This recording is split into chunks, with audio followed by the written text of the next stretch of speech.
ಸಾರಥಿ ಸೇನಾಪತಿ, ಇವತ್ತಿನ ಈ ಹೊತ್ತಿನಲ್ಲಿ ನನ್ನ ಧ್ವನಿಯಲ್ಲಾಗಿರುವಂಥ ಬದಲಾವಣೆಗಳನ್ನು ಗಮನಿಸಿರಬಹುದು ನೀನು. ಏನೋ ಒಂದು ಉತ್ಸಾಹ ಕಾಣ್ತಾ ಇದೆ. ಉತ್ಸಾಹ ಅಂದರೆ ನೀನೇ ಪರಿಣಾಮದಲ್ಲಿ ನೋಡ್ತಾ ಇದ್ದೀಯೆ. ವೀರರಸದಲ್ಲಿ ಸ್ಥಾಯಿ ಭಾವವಾಗಿ ಇರಬೇಕಾದ್ದು ಉತ್ಸಾಹವೇ. ಹೌದು, ಕೇವಲ ಅದು ಅಷ್ಟೇ ಅಲ್ಲ, ಸ್ಥಾಯಿ ಭಾವ ಅಷ್ಟೇ ಅಲ್ಲ. ಆ ಸ್ಥಾಯಿ ಭಾವವನ್ನು ನಿರಂತರವಾಗಿ ಕಾಪಿಟ್ಟುಕೊಳ್ಳಬೇಕಾದಂಥ ಆತ್ಮಸ್ಥೈರ್ಯ ಬರುವುದು ಯಾವುದಕ್ಕೆ? ಅದಕ್ಕೆ ಒಂದು ಸಾಧನ ಅಂತ ದೊರೆತಂಥ ಹೊತ್ತಿನಲ್ಲಿ ಇವತ್ತಿಗೆ ಅಂತ ಸಾಧನ ಎನ್ನುವುದು ನನ್ನ ಕೈಯಲ್ಲಿ ಬಂದಿದೆ. ಹಾಗಾಗಿ ಸದಾ ಕಾಲವೂ ಮುನ್ನನೆಯಲ್ಲೇ ನೋಡುತ್ತಿರಬಹುದಾದಂಥ ನಿನಗೆ ಮುಂದೆಯೇ ನೋಡುತ್ತಲೇ ಇರಬೇಕಾದಂಥ ನಿನ್ನನ್ನು ಒಮ್ಮೆ ಹಿಂದೆ ತಿರುಗಿ ನೋಡು. ಸಾರಥಿ ಅಂತ ಕರೆದದ್ದು ನಿನ್ನ ಕೆಲಸವನ್ನ ಹಿಂದುಗಡೆ ತಿರುಗದೆ ಮುನ್ನೆಲೆಯಲ್ಲಿ ಸರಿಯಾಗಿ ವೀಕ್ಷಿಸುತ್ತಾ ಇದ್ದೀಯೆ ಎನ್ನುವಂತ ಆ ಹೆಮ್ಮೆಯ ಮೂಲಕವೂ ಹೌದು.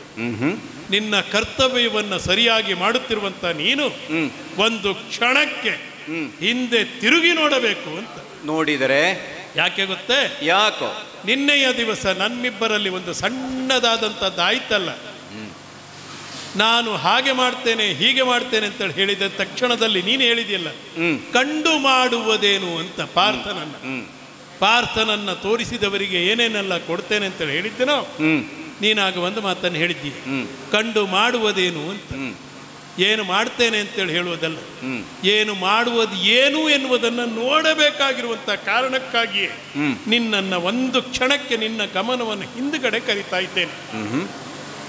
ಮಾದ್ರೇಶ, ಕರ್ಣ, ಸಾರಥಿಯಾದಂಥ ಮಾದ್ರೇಶ, ಇದ ತ್ರೇತಾಯುಗದಲ್ಲಿ ರಾಮನ ಕೈಯಲ್ಲಿ ಸಜೀವವಾದಂಥ ಶರ ಇತ್ತಂತೆ, ಕೇಳಿ ಬಲ್ಲೆವು.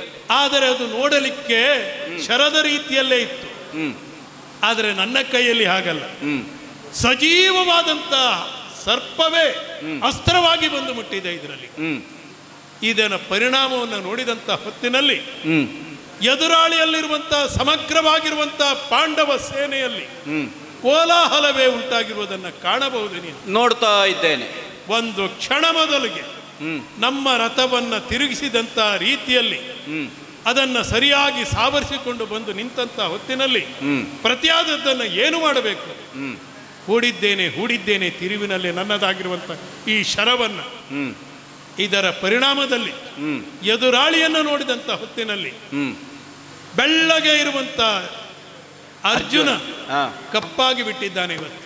ಹೌದು, ಈ ವಿಷದ ಪ್ರಭಾವದಿಂದ ಮೇಲೆ ಹಾರುತ್ತಿರುವಂತಹ ಪಕ್ಷಿ ಸಂಕುಳಗಳೆಲ್ಲವೂ ಇಲ್ಲಿ ಕೆಳಗಡೆ ಬಿದ್ದಿರುವುದಷ್ಟೇ ಅಲ್ಲ, ವಿಷದ ಪ್ರಭಾವದಿಂದ ಈ ವಿಷದ ಪ್ರಭಾವವನ್ನು ನೋಡಿದಂಥ ಹೊತ್ತಿನಲ್ಲಿ ಇರುವಂತ ಅಕ್ಷೋಹಿಣಿ ಸೈನಿಕರು ಎಷ್ಟಿದ್ದಾರೆ ಅವರಿಗೆ ಲೆಕ್ಕ ಮಾಡ್ಲಿಕ್ಕೆ ಬಿಡೋದು ನಾವಲ್ಲದು.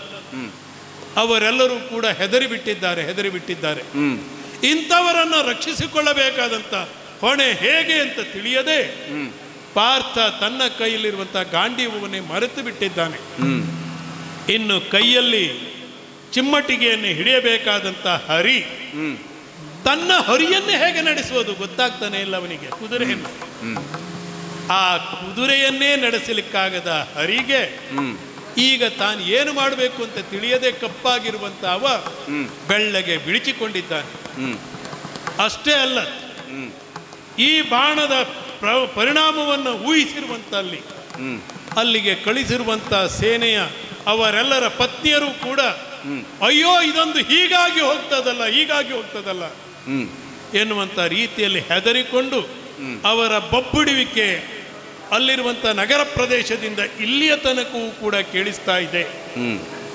ವಿಜಯ ಧ್ವಜವನ್ನೇ ಬಾರಿಸಬೇಕಾಗಿರುವಂತಹ ಪಾಂಡವ ಸೇನೆಯ ನಗಾರಿಗಳ ಭೇರಿಗಳ ಸ್ತಬ್ಧವಾಗಿ ಹೋಗಿವೆ. ನಮ್ಮ ಕಡೆಯಲ್ಲಿಯೂ ಸ್ತಬ್ಧವಾಗಿತ್ತು. ಆದರೆ ನನ್ನ ಒಂದು ಧ್ವನಿಗೆ ಉತ್ಸಾಹ ಭರಿತರಾಗಿರುವಂಥ ಇವರೆಲ್ಲರೂ ಮೇರೆ ಮೀರಿ ಅದರ ಉದ್ಘೋಷವನ್ನು ಮಾಡ್ತಾ ಇದ್ದಾರೆ. ಕೌರವ ಏನು ಹೇಳಬೇಕು ಅಂತ ತಿಳಿಯದೆ ಬೆಕ್ಕಸ ಬೆರಗಾಗಿ ನಿಂತಿದ್ದಾನೆ. ಯಾವಾಗ ದುಶ್ಯಾಸನನ ಉರವನ್ನ ಬಗೆದಾಗ ಎರಡೂ ಸೇನೆ ಯಾವ ಸ್ಥಿತಿಯಲ್ಲಿತ್ತು ಆ ಸ್ಥಿತಿಯನ್ನ ಈ ಹೊತ್ತಿಗೆ ನಾನು ತಂದುಕೊಟ್ಟಿದ್ದೇನೆ. ಹಾಗಾಗಿ ಕೇಳ್ತಾ ಇದ್ದೇನೆ, ಏನನ್ನು? ಏನು ಸಾರಥಿ ಬಿಡುವ ಮೊದಲೇ ತನ್ನದಾಗಿರುವಂಥ ಪ್ರಭಾವವನ್ನು ತೋರಿಸುತ್ತಿರುವಂಥ ನನ್ನ ಸರಳು ಪಾಂಡವ ಸೇನೆಯನ್ನು ಗೆಲ್ಲಬಹುದೇ? ಅನುಮಾನ ಅಲ್ಲ. ಸರಿ, ಗೆಲ್ಲಬಹುದೇ. ಗೆಲ್ಲಬಹುದೇ ಆದರೂ ನಿನ್ನ ಹತ್ರ ಕೇಳ್ತೇನೆ, ಗೆಲ್ಲಬಹುದೇ? ಒಂದಕ್ಕೆ ಪ್ರತಿಧ್ವನಿ ಬರಬೇಕಲ್ಲ, ಅದು ನಿನ್ನಿಂದ ಬರಬೇಕಾದದ್ದು. ಅಷ್ಟೇ ಅಲ್ಲ, ಮತ್ತೆ ಈ ಪಾಂಡವ ಸೇನೆಯನ್ನು ಗೆಲ್ಲುವುದು ನನಗೆ ಮುಖ್ಯವಾದಂಥ ವಿಚಾರ ಅಲ್ಲ. ನನಗೆ ಬೇಕಾದದ್ದೇನು? ಏನು? ಧರ್ಮರಾಜನ ಕುರಿತಾಗಿ ನನಗೆ ದ್ವೇಷ ಇಲ್ಲ, ಇದ್ದಿದ್ರೆ ಬಿಡುವುದು ಇಲ್ಲಾಗಿತ್ತು. ತೂಬರಕ ಅಂತ ಕರೆದಿದ್ದೇನೆ ಭೀಮನನ್ನು. ನನ್ನಿಂದ ಜೀವ ಉಳಿಸಲಿಕ್ಕೆ ರಥದಲ್ಲಿ ಆನೆಯ ಮಧ್ಯದಲ್ಲಿ ಅಡಗಿಕೊಂಡು ಕುಳಿತಿದ್ದಂಥವನನ್ನ ಮೀಸೆಯನ್ನು ಬೋಳಿಸಿಕೊಂಡವಂತೆ ಕರೆದು ತುಚ್ಛೀಕಾರ ಮಾಡಿ ಕಳಿಸಿಕೊಟ್ಟಿದ್ದೇನೆ ಅವನನ್ನ. ಅವನೂ ಅಗತ್ಯತೆ ಇದ್ದವ ಅಲ್ಲ. ನಕುಲನನ್ನ ಒದ್ದು ಓಡಿಸಿದ್ದೇನೆ, ಬೇಕಾಗಿಲ್ಲ. ಆದರೆ ಯಾವ ದಿವಸಕ್ಕೆ ಕಾಯ್ತಾ ಇದ್ದೇನೆ? ಇವತ್ತಿನ ದಿವಸಕ್ಕೆ ಕಾಯ್ತಾ ಇದ್ದೇನೆ. ಏನು? ನನ್ನ ಬದುಕಿನಲ್ಲಿ ಪರಮ ಗುರಿಯಾಗಿರುವಂಥ ಪಾರ್ಥ ಪ್ರತಿಯೊಂದು ಹಂತದಲ್ಲಿ ಅಡ್ಡ ಬರ್ತಾ ಇದ್ದಾನಲ್ಲ, ಅವನನ್ನ ಗೆಲ್ಲಬೇಕು ಅಂತ. ಅದೂ ಅಲ್ಲ, ಮತ್ತೆ ನಾಹಂ ವರಯಾಮಿ ಸೂತಂ. ದ್ರೌಪದಿ ಹೇಳಿದರು, ಸುಭದ್ರೆ ಅವನೇ ನನಗೇನು ಮಾಡಲೇ ಇಲ್ಲ. ಪಾರ್ಥನ ಮಾನಿನಿ ಅವಳು ಎಲ್ಲರಿಗೂ ಮಾನಿನಿಯೇ ಆಗಿರಲಿ, ಆದರೆ ಪಾರ್ಥನ ಮಾನಿನಿ ಅಂತ ಲೋಕದಲ್ಲಿ ಉದ್ಗಾರಗೊಂಡಿರುವಂಥ ದ್ರೌಪದಿ, ಅವಳ ವೈದವ್ಯ ದೀಕ್ಷಾ ವಿಧಿಯನ್ನು ತರಬೇಕಾದದ್ದು ನನಗೆ ಇರುವಂಥದ್ದು. ಇಲ್ಲದೇ ಇದ್ದರೆ ಪಾರ್ಥನನ್ನು ಎದುರಾಳಿಯಾಗಿ ನೋಡ್ತಾ ಇದ್ದೇನೆ ಹೊರತಾಗಿ ಮತ್ತೇನು ಅಲ್ಲ. ಪುರುಷನಾದಂಥವನಿಗೆ ಸ್ತ್ರೀಯಿಂದ ಅವಮಾನ ಆಯಿತು, ಅವನಾಗದಂತೆ ಕೆಣಕುತ್ತಾ ಇರ್ತಾನೆ, ಸಿಟ್ಟಿನಲ್ಲಿ ಇರ್ತಾನೆ. ಹಾಗಾಗಿ ಕೇಳುವುದಿಲ್ಲ. ಈ ಸರಳು ಮುಖ್ಯವಾಗಿ ಬೇಕಾದದ್ದು. ಪಾರ್ಥ ಬದುಕ್ತಾನ ಸಾಯ್ತಾನೆ ಹೇಳುವುದಕ್ಕಿಂತ ಅವನ ಮಾನಿನಿಗೆ ವೈದವ್ಯ ದೀಕ್ಷಾ ವಿಧಿಯನ್ನು ತರ್ತದೆಯೋ? ತರುತ್ತದೆ. ಅಷ್ಟು ಅಲ್ಲಯ್ಯ, ಮತ್ತೆ ನಿನ್ನ ಸೋದರ ಅಳಿಯಂದಿರವರಲ್ಲ. ಅಲ್ಲ, ನಿನ್ನ ಪ್ರಶ್ನೆಗಿಂತಲೂ ಉಪ ಪ್ರಶ್ನೆಗಳೇ ಹೆಚ್ಚು. ಹೌದು, ನಿನ್ನ ಸೋದರ ಅಳಿಯಂದಿರವರಲ್ಲ. ಈ ವಿಚಾರದಲ್ಲಿ ಆನಲಮ್ಮವರುಂಟೆ, ಅವರಿದ್ದಾರೋ ಅಲ್ಲಿ, ಅದಲ್ಲ. ಇಷ್ಟೆಲ್ಲ ಆದ್ರೆ ಬಂದ್ಬಿಟ್ಟಿದ್ಯಾ ಇಲ್ಲಿಗೆ? ಬಂದಿದ್ದೇನೆ. ಬರಬೇಕಾದ ಜಾಗ ಇಟ್ಟು ಆ ಜಾಗವನ್ನು ತಪ್ಪಿಸಿಕೊಂಡು ನಾವೇ ಕರೆದುಕೊಂಡು ಬಂದದ್ದು. ಹೌದಪ್ಪ. ಆದ್ರೂ ಒಳಗಡೆ ರಕ್ತ ಬೇರೆ ಅಲ್ಲಲ್ಲ. ನೀರಿನಲ್ಲಿ ಕೋಲು ಬಿದ್ದರೂ ನೀರು ಬೇರೆ ಆಗ್ತದೋ, ಕೋಲು ಬೇರೆ ಆಗ್ತದೋ? ರಕ್ತ ದೊಡ್ಡದಂತೆ, ನೀರಿಗಿಂತಲೂ ದಪ್ಪವಂತೆ. ನಿನಗೆ ಸಾನುರಾಗವೇ ನಿನಗೆ ಹೇಳ್ಬೋದಾ? ಉತ್ತರ ಬೇಕು. ಎಲೆ ಭಾನುಜಾತಕ್ಕೆ ಅಸ್ತ್ರದ ಮಹಿಮೆಯ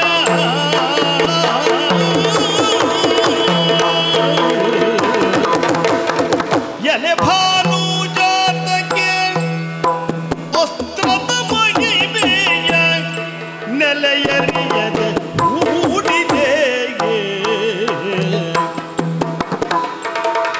ಎಲೆ ಭಾನುಜಾತಕ್ಕೆ ಅಸ್ತ್ರದ ಮಹಿಮೆಯ ನೆಲೆಯರಿಯದೆ ಹೂಡಿದೆ. ಅಸ್ತ್ರದ ಮಹಿಮೆಯ ನೆಲೆಯರಿಯದೆ ಹೂಡಿದೆ. ಅಸ್ತ್ರವ ಹೂಡಿದೆ.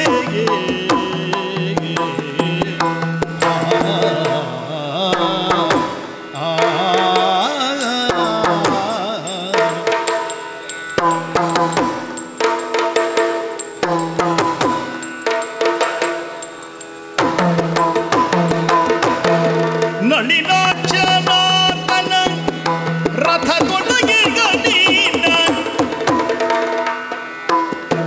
ನಳಿನಾಕ್ಷನಾಥನ ರಥದೊಳಗಿಗ ನಿಲ್ಲ. ನಳಿನಾಕ್ಷನಾಥನ ರಥದೊಳಗಿಗ ನಿನ್ನ, ನಿನ್ನ ಗೆಲುವರೆ ಬಿಡುವ ನೀನೈ.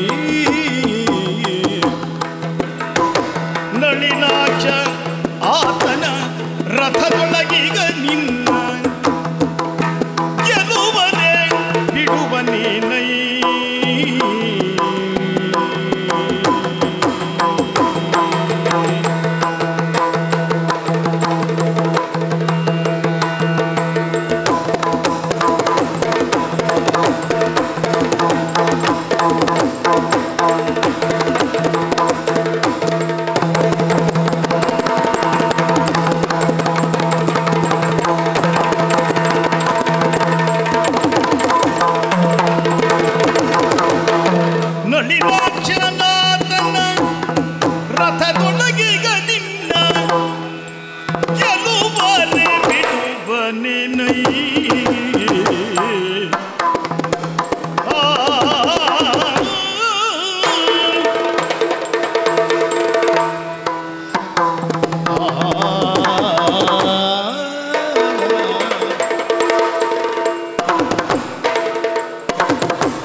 ಶಸ್ತ್ರವೊಂದನ್ನು ಹಾ. ಅಸ್ತ್ರವೊಂದನ್ನು ಹಾ, ಬಿಲ್ಲಿಗೆ ಹೂಡಿ ಹಾ, ಇಲ್ಲಿಯವರೆಗೆ ಮುಂಭಾಗವನ್ನೇ ನೋಡಿಕೊಂಡಿದ್ದಂತಹ ನಾನು ಒಮ್ಮೆ ತಲೆ ತಿರುಗಿ ಅಂದ್ರೆ ಹೌದು. ತಲೆ ತಿರುಗಿಸಿ ಹಾ, ಹಾ, ಹಾ. ಅಲ್ಲಿದ್ದವರದ್ದೆಲ್ಲ ತಲೆ ತಿರುಗಿದ್ದು ಹೌದು ನನ್ನ ತಲೆ ನೀನು ಹೇಳಿದ ಮೇಲೆ ನಾನು ಉದ್ದೇಶಪೂರ್ವಕವಾಗಿ ತಿರುಗಿಸಿದ್ದು. ಹೌದು.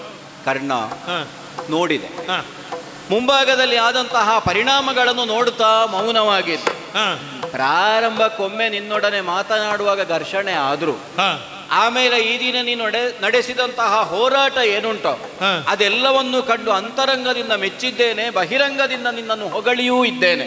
ಧನ್ಯನಾಗಿದ್ದೇನೆ. ನಮ್ಮಲ್ಲಿ ಒಂದುಂಟು, ಹಾ. ಗುಣಕ್ಕೆ ಮತ್ಸರ ಇಲ್ಲ. ಹೌದಲ್ಲ. ಮತ್ತೆ ನಾವು ಮುಖಕ್ಕೆ ಹೊಡೆದಾಗೆ ಮಾತಾಡುವುದು ಹಾ, ಆಗುವುದಿಲ್ಲ ಅಂತ ಆದ ಮೇಲೆ ಮತ್ತೆ ಮೇಲಿನಿಂದ ಮೇಲೆ ತೇಪೆ ಹಚ್ಚುವುದು ಅಂತ ಒಂದು ಉಂಟಲ್ಲ, ಬೇಡ, ಇರಬಾರದು. ಸ್ವಭಾವವೇ ಅದು ನಮ್ಮದಲ್ಲ. ನಮ್ಮಿಬ್ಬರಿಗೂ ಇಲ್ಲ. ನೀನು ಮಾಡಿದ್ದು ಸರಿಯಲ್ಲ ಅಂತ ಆದ್ರೆ ಸರಿಯಲ್ಲ ಹೇಳುವುದೇ. ಹೌದು, ಅದು ನಮ್ಮ ಪಕ್ಷದವರಾಗ್ಲಿ ಮತ್ತೊಂದು ಪಕ್ಷದವರಾಗ್ಲಿ. ಹೌದು. ಕರ್ಣ ಹಾ, ಈಗಲೂ ಅಷ್ಟೇ ಹಾ. ಒಂದು ಸಮಸ್ಯೆ ಏನು ಗೊತ್ತಾ, ಏನು ಅದು? ನಾವು ಸಂಭಾಷಣೆಗೆ ತೊಡಗಿದರೆ ಹಾ, ಇಲ್ಲಿಯವರೆಗೆ ಸರಸದಲ್ಲಿ ಮುಕ್ತಾಯವಾದಂತಹ ಪ್ರಕರಣ ಇಲ್ಲ. ಹಾ, ಅದು ಏನೋ ಆಗಿ ಕೊನೆಗೆ ವಿರಸದಲ್ಲೇ ಮುಕ್ತಾಯ ಆಗುವುದು. ಆಗ್ತದೆ. ಅಷ್ಟೊತ್ತಿಗೆ ಮತ್ತೆ ಕೌರವ ಬರಬೇಕಾಗ್ತದೆ ಹೌದು. ಸಮಾಧಾನ ಮಾಡುವುದಕ್ಕೆ. ಹಾ.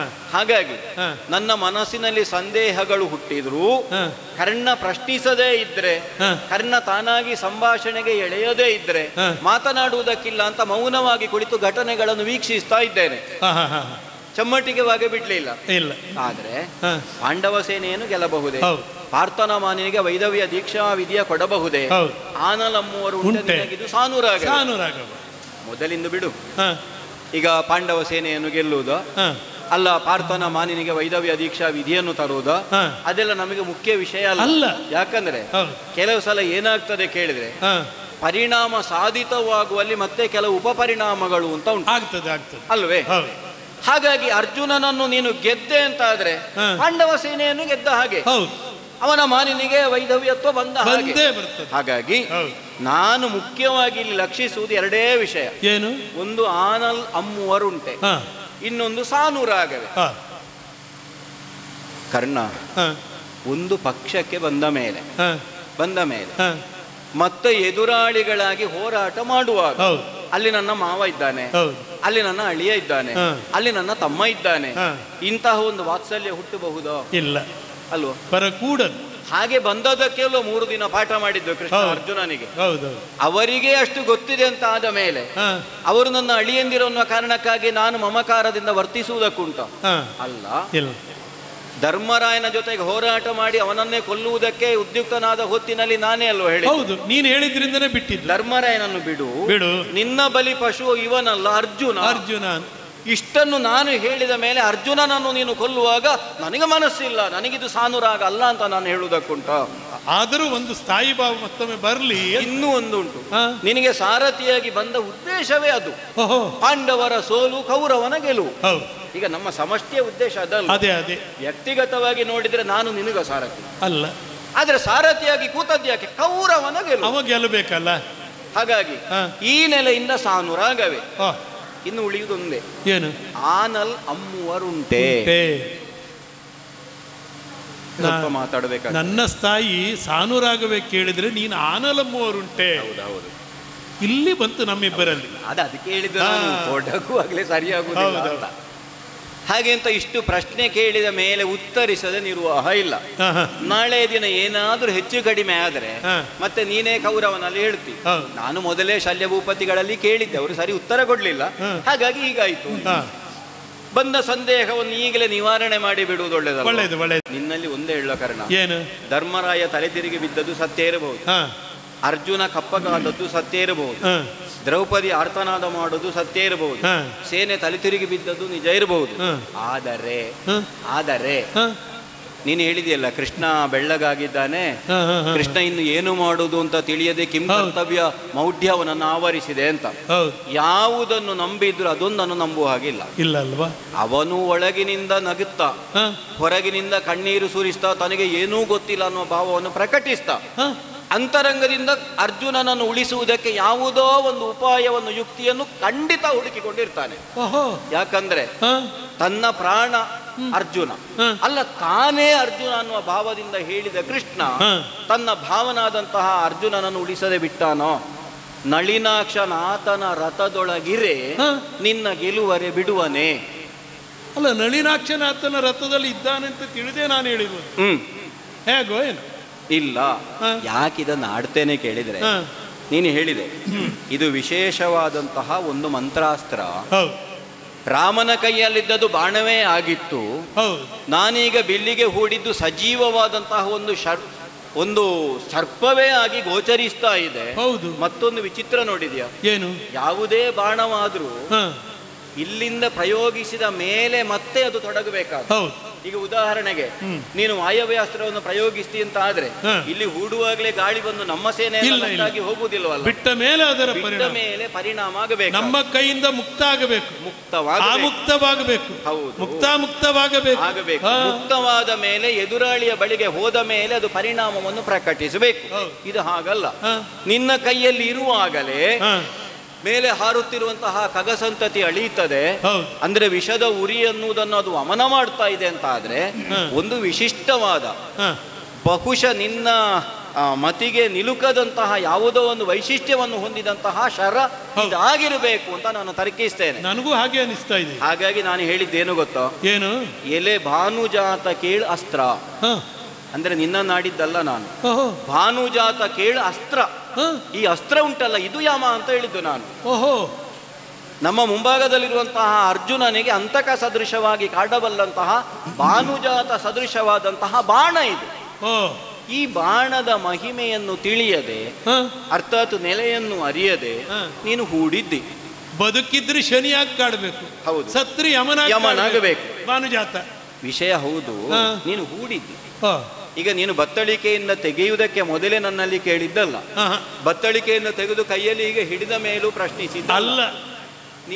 ನಿನಗೆ ಹೂಡಿ ಅಕಾರಣಾಂತವಾಗಿ ಎಳೆದು ಗುರಿಯನ್ನು ಇಟ್ಟು ಮತ್ತೆ ನನ್ನಲ್ಲಿ ಅನಲ ಮೂವರುಂಟೆ ಅಂತ ಪ್ರಶ್ನಿಸ್ತಾ ಇದ್ದಾನೆ. ಕೃಷ್ಣ ಇದ್ದಾನೆ. ಏನಾದ್ರೂ ಸರಿ, ಕೃಷ್ಣ ನಿನ್ನನ್ನು ಈ ಹೋರಾಟದಲ್ಲಿ ಗೆಲ್ಲುವುದಕ್ಕೆ ಬಿಡುವುದು ಅಲ್ಲ. ಕೃಷ್ಣ ಇದ್ದಾನೆ, ನನಗೂ ಗೊತ್ತು. ಇದ್ದರೂ ಕೂಡ ಮಾಡಿ ತೋರಿಸ್ತೇನೆ. ಅವ ಹಿಂದೆಯೂ ಇದ್ದ, ಮುಂದೆಯೂ ಇದ್ದಾನೆ. ಹೌದು. ಹಾಗೆ ಇರುತ್ತಿರುವಂತಹ ಕೃಷ್ಣ ಇರುವಾಗಲೇ ಭೀಷ್ಮಾಚಾರ್ಯರು ಅವನ ನೊಸಲನ್ನು ಒಡೆದಿದ್ದರು. ಸರಿ. ನನ್ನ ಮಗನಾದಂಥ ವೃಷಸೇನ ಅರ್ಜುನನ ಸೀಸದ ಕವಚವನ್ನು ಹರಿದಿದ್ದ. ಸರಿ. ಇದು ಕೃಷ್ಣ ಇರುವಾಗಲೇ. ಹೌದು. ನಾನೇ ಹೋಗಿ ಅವನ ರಥಕ್ಕೆ ಎಡಗಾಲಿನಿಂದ ಒದ್ದಿದ್ದೇನೆ. ಕೃಷ್ಣ ಇರುವಾಗಲೇ ಸತ್ಯವನ್ನು ಮಾಡಿ ತೋರಿಸ್ತೇನೆ. ವಿಷಯ ಏನು ಗೊತ್ತಾ? ಬೇರೆಲ್ಲ ಆದೀತು, ಆದರೆ ಅರ್ಜುನನ ಪ್ರಾಣ ಒಂದು ಹೋಗುವುದಕ್ಕೆ ಕೃಷ್ಣ ಬಿಡುವುದಿಲ್ಲ. ಹಾಗಾದ್ರೆ ಏನು ತನ್ನ ಪಂಚಪ್ರಾಣಗಳು ಅಂತ ಹೇಳಿದ್ದಾನೆ. ಏನು ಮಾಡ್ತಾನೆ? ಒಬ್ಬ ಸಾರಥಿಯಾದಂತಹ ನನಗೆ ಸ್ಪಷ್ಟವಾಗಿ ಅರಿವಿದೆ. ಏನು? ಅಶ್ವಹೃದಯ ಮತ್ತು ರಥಕಲ್ಪ ಅನ್ನುವ ವಿಶಿಷ್ಟವಾದ ಎರಡು ವಿದ್ಯೆಗಳು. ಅಂತಹ ವಿದ್ಯೆಗಳನ್ನು ಸರಿಯಾಗಿ ಕಲಿತಂತಹ ಕೃಷ್ಣ ಏನು ಮಾಡ್ತಾನೆ ಗೊತ್ತಾ? ಏನು? ನೀನು ಬಾಣ ಪ್ರಯೋಗವನ್ನು ಮಾಡುವಂತಹ ಹೊತ್ತಿಗೆ ಸರಿಯಾಗಿ ಈ ರಥ ಸ್ವಲ್ಪ ಕೆಳಗೆ ತಗ್ಗುವ ಹಾಗೆ ಮಾಡ್ತಾನೆ. ನಾನು ಬಿಟ್ಟರೆ ಹಾಗೆ ತಗ್ಗಿಸ್ತಾನೆ. ನೀನು ಬಾಣವನ್ನು ಇಲ್ಲಿಂದ ಬಿಡುವ ಹೊತ್ತಿಗೆ ಸರಿಯಾಗಿ ಅರ್ಜುನನ ಬಳಿಗೆ ಬಾಣ ತಲುಪುವ ಹೊತ್ತಿಗೆ ಈ ಅವನ ರಥವನ್ನು ಒಂದು 5 ಅಂಗುಲದಷ್ಟು ಕೆಳಗೆ ತಗ್ಗುವ ಹಾಗೆ ಮಾಡ್ತಾನೆ. ಅಲ್ಲ, ತಗ್ಗಿದ್ರೆ ಆಗ ಈಗ ಏನು ಮಾಡ್ಬೇಕು? ಹಾಗಾದ್ರೆ ಅದಕ್ಕೆ ಒಂದೇ ಒಂದು ಉದ್ದೇಶ. ಏನು? ನೀನು ಹಿಡಿಬೇಕಾದ್ದು ಕೊರಳಿಗೆ ಗೀಟಿದರೆ ಮಕುಟವ ನೋಡಿರುವುದು, ಕೊರಳಿಗೆ ಗೀಟಿದರೆ ಮಕುಟವ ನೋಡಿರುವುದು, ಕೊರಳಿಗೆ ಗೀಟಿದರೆ ಮಕುಟವ ನೋಡಿರುವುದು, ಉರಗಾಗಿ ಎಸಸಿದರೆ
ಅಂತ ನೀನು ಕೇಳಿದ್ದಕ್ಕಾಗಿ ನಾನು ಉತ್ತರ ಕೊಡ್ತಾ ಇರುವುದು. ಕರ್ಣ, ನಮ್ಮ ಉದ್ದೇಶ ಅರ್ಜುನನ ವಧೆ, ಹೌದಲ್ಲ? ನೀನು ಮಾಡಿದ ಪ್ರತಿಜ್ಞೆಯೂ ಅದೇ. ಮಾತ್ರವಲ್ಲ, ಅರ್ಜುನನ ವಧೆ ಅನ್ನೋದು ಮುಖ್ಯವಾದ ಉದ್ದೇಶ ಆದರೂ ಸುತಗೆ ಮರಣವ ತಂದ ಪಾರ್ಥನ ಸತಿಯ ಒಲೆಯ ಕಳೆವೆ. ಇಲ್ಲಿಗೆ ಬರು ಮೊದಲೇ ಹೇಳಿ, ವೈಯಕ್ತಿಕವಾಗಿ ನಿನಗಾದರೆ ಸಮಷ್ಟಿಯ ದೃಷ್ಟಿಯಿಂದ ನೋಡಿದರೆ ಪಾಂಡವರ ಸೋಲು ಮತ್ತು ಹಸ್ತಿನಾವತಿಯ ಆಳ್ವಿಕೆ ಅನ್ನೋದು ಕೌರವನಿಗೆ ಸ್ಥಿರವಾಗಬೇಕಾದ ಬಹಳ ಸರಳವಾದ ಉಪಾಯ ಉಂಟು. ಏನು? ಈ ಸರಳಿನ ಗುರಿಯನ್ನು ಸ್ವಲ್ಪ ಬದಲಿಸಿದ್ರೆ ಆಯ್ತು. ಅಂದ್ರೆ ಈಗೊಂದು 5 ಅಂಗುಲದಷ್ಟು ರಥವನ್ನು ತಗ್ಗಿಸ್ತಾನೆ ಕೃಷ್ಣ ಅಂತ ಹೇಳಿದರೆ, ರಥಕಲ್ಪವನ್ನು ಅಶ್ವಹೃದಯದ ಪರಿಣಾಮವನ್ನು ನೀನು ನೋಡಿದ್ದಿ. ನಾನು ರಥವನ್ನು ತಂದು ಇಲ್ಲಿ ನಿಲ್ಲಿಸಿದ್ದೇನೆ. ಬಾಣದ ಗುರಿಯನ್ನು ನೀನು ಕೊರಳಿಗೆ ಹಿಡಿದಿದ್ದೆ. ಅಷ್ಟೇ ಪ್ರಮಾಣದಲ್ಲಿ ನೀನು ಅದನ್ನು ಕೆಳಗೆ ತಗ್ಗಿಸಬೇಕು. ಒಂದು 5 ಅಂಗುಲದಷ್ಟು ಕೆಳಗೆ ತಗ್ಗಿಸಬೇಕು. ಆಗ ಏನಾಗ್ತದೆ ಹೇಳು? ಏನು? ಒಂದು ವೇಳೆ ಕೃಷ್ಣ ರಥವನ್ನು ತಗ್ಗಿಸಲೇ ಇಲ್ಲ, ಇದ್ದ ಹಾಗೆ ಉಂಟು ಅಂತಾದ್ರೆ ನಿನ್ನ ಉದ್ದೇಶದಂತೆ ಅರ್ಜುನನ ಕೊರಳಿಗೆ ಬಾಣ ತಾಗಿ ಅವನ ಕೊರಳು ಕತ್ತರಿಸಲ್ಪಡ್ತದೆ. ಅಲ್ಲ, ಒಂದು ವೇಳೆ ಆತ ತಗ್ಗಿಸ್ತಾನೆ ಅಂತಾದ್ರೆ 5 ಅಂಗುಲ ಕೆಳಗೆ ನೀನು ಬಾಣವನ್ನು ಹೂಡಿದ್ರೆ, ಸಾಮಾನ್ಯ ಹೊಟ್ಟೆಯ ಪ್ರದೇಶಕ್ಕೆ ಎದೆಯಿಂದ ಸ್ವಲ್ಪ ಕೆಳಗೆ ನೀನು ಗುರಿಯನ್ನು ಹೂಡಿದೆ ಅಂತಾದ್ರೆ ಅವನು ರಥವನ್ನು ತಗ್ಗಿಸುವಾಗ ನಿನ್ನ ಮೊದಲ ಉದ್ದೇಶದಂತೆ ಕೊರಳಿಗೆ ಸಿಗ್ತದೆ, ಕೊರಳೇ ಹೋಗ್ತದೆ.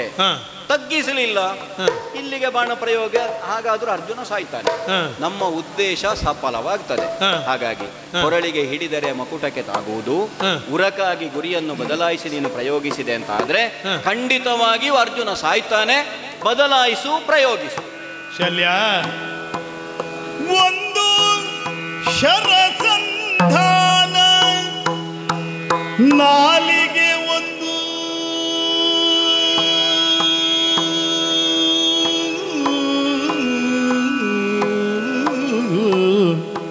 ಒಂದು ಶರಸಂಧಾನ ನಾಲಿಗೆ ಒಂದು ಶರಸಂಧಾನ ನಾಲಿಗೆಯೊಂದು ನಮ್ಮಲಿ ಕುಟಿಲ ವಿದ್ಯೆಯ ಎಂದು ಕಂಡ್ಯೈ ಶಲ್ಯ.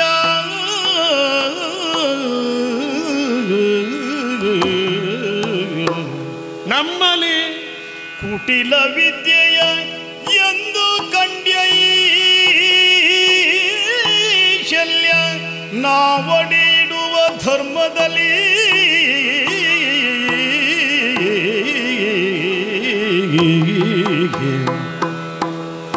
ನಮ್ಮಲ್ಲಿ ಕುಟಿಲ ವಿದ್ಯೆಯ ಎಂದು ಕಂಡ್ಯೈ ಶಲ್ಯ. ನಾವಡಿಡುವ ಧರ್ಮದಲ್ಲಿ ಇಂದು ಹೂಡಿದ ಶರವ ಇಳುಹುವುದೊಂದವೇ ನೀ ಅರಿಯೇ.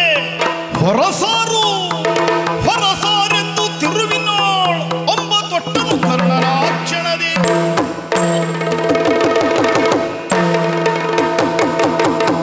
ಶಲ್ಯ, ನನ್ನದಾಗಿರುವಂತಹ ಬಿಲ್ಲಿ ವಿದ್ಯೆಯಲ್ಲಿ ಇದು ತನಕ ಹೂಡಿರುವಂತ ಗುರಿಯ ಕುರಿತಾಗಿ ಅನುಮಾನವನ್ನು ವ್ಯಕ್ತಪಡಿಸಿದವರೇ ಇಲ್ಲ. ನಾನು ಬಾಣವನ್ನು ಪ್ರಯೋಗ ಮಾಡ್ತೇನೆ ಎನ್ನುವಂತ ಕಾರಣಕ್ಕಾಗಿಯೇ ಕೃಪಾಚಾರ್ಯರು ಬಂದು ಕುಲವನ್ನು ಕೇಳಿ ನನ್ನನ್ನು ಆಚರಿಸಿದ್ದಾರೆ.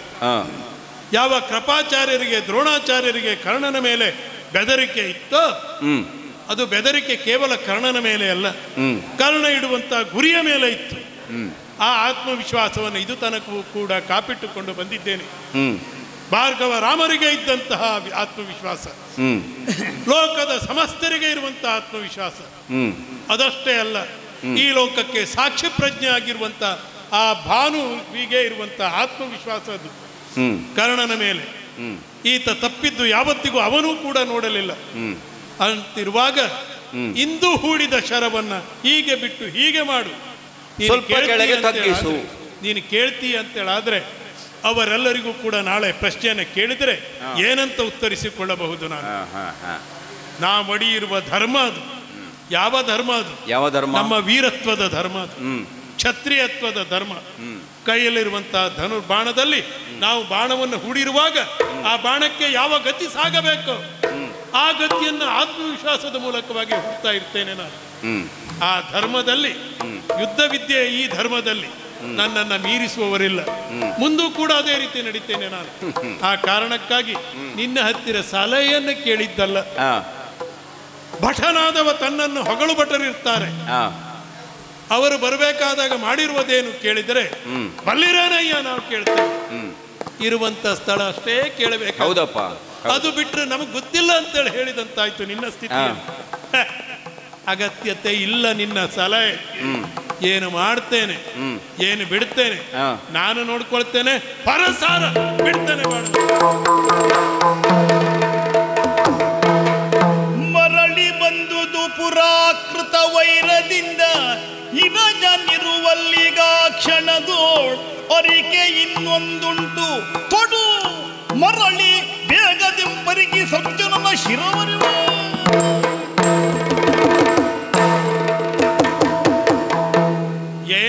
ಏನಿದು ಏನನ್ನು ನಾನು ಆಡಿದ್ದೇನೋ ಅದೇ ಸಂಭವಿಸಿತು. ನೋಡಿದೀಯಾ? ನನ್ನನ್ನು ಹೊರಸಾರು ಅಂತ ಹೇಳಿ ಬಾಣವನ್ನು ಪ್ರಯೋಗಿಸಿದೆ. ನಾನು ಆಡಿದಂತೆ ಅರ್ಜುನನ ತಲೆಯಲ್ಲಿರುವಂತಹ ಕಿರೀಟವನ್ನು ಕಚ್ಚಿಕೊಂಡು ಬಂತು. ಹೌದಾ? ನಿನ್ನ ಹತ್ರ ಮತ್ತೆ ಹೇಳಿತಲ್ಲ. ಹೌದು, ಹೇಳ್ತಾ ಇದ್ದೀನಿ. ನಾನು ಯಾರು, ತನ್ನ ಹಿನ್ನೆಲೆ ಏನು, ಪರಿಚಯವನ್ನೆಲ್ಲ ಹೇಳಿ ಮತ್ತೆ ಪ್ರಯೋಗಿಸುವಂತ ಆ ಬಾಣವೇ ನಿನ್ನನ್ನು ಕೇಳಿಕೊಳ್ತಾ ಇದೆ. ಉತ್ತರ ಕೊಡುದು ಮರುಳನ ವಿಷಿಕ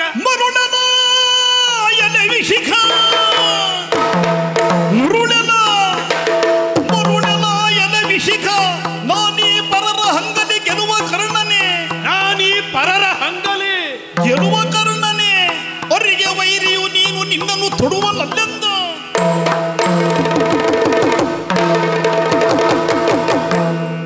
ಯುದ್ಧ ಎಂದರೆ ಯಜ್ಞಕ್ರಿಯೆ ಅಂತ ತಿಳಿದುಕೊಂಡವ ನಾನು. ಯಜ್ಞದ ಕ್ರಿಯೆಯಲ್ಲಿ ಏಕೋಭಾವದಿಂದ ತನ್ನದಾಗಿರುವಂತಹ ಪ್ರಯೋಗವನ್ನ ಮಾಡಬೇಕಾದದ್ದು. ಈ ವಿಷಿಕ ಬಾಲವೇ ಇಲ್ಲದಿರುವಂಥದ್ದು. ಇದಕ್ಕೆ ಯಾವುದಕ್ಕೆ ಬಾಲ ಇಲ್ಲವೋ ಹಾವಿಗೆ ಅದಕ್ಕೆ ತಲೆಯೂ ಇಲ್ಲ ಅಂತೇಳಿ ಅರ್ಥ. ಅದಿವತ್ತು ಬಂದು ಕೇಳ್ತಾ ಇದೆ ಅಂತೇಳಿ. ಆದರೆ ಯಾವುದಕ್ಕೆ? ನನ್ನ ಬಾಣ ನನ್ನ ಅಧೀನದಲ್ಲಿ ನನ್ನ ಕೆಲಸವನ್ನು ಮಾಡಬೇಕು. ತನ್ನ ಕೆಲಸವನ್ನು ಮಾಡಿಕೊಡಲಿಕ್ಕೆ ನನ್ನನ್ನು ಆಶ್ರಯಿಸುತ್ತದೆ, ನನಗೆ ಗೆಲುವನ್ನು ತಂದು ಕೊಡುತ್ತದೆ. ನಾನು ಇದರ ಮೂಲಕ ಗೆಲುವನ್ನು ಗಳಿಸಿಕೊಳ್ಳಬೇಕು ಅಂತೇಳಿ ಆದರೆ ಪರಶುರಾಮರ ಹತ್ತಿರ ಹೋಗಬೇಕಾಗಿತ್ತ? ವಿದ್ಯೆಗಾಗಿ ಯಾಚಿಸಬೇಕಾಗಿತ್ತ? ಹರಸಾರು ನಿನ್ನಂಥವನಿಂದಲ್ಲ ನನಗೇನು ಆಗಬೇಕಾದದ್ದಿಲ್ಲ. ನನ್ನ ವಿದ್ಯೆಯಲ್ಲಿ, ನನ್ನ ಶಕ್ತಿಯಲ್ಲಿ, ನನ್ನ ಬುದ್ಧಿಯಲ್ಲಿ, ನನ್ನದಾಗಿರುವಂತಹ ದಿಟ್ಟ ನಿಲುವಿನಲ್ಲಿ ನನಗೆ ಪ್ರಜ್ಞೆ ಇದೆ. ಆಚೆ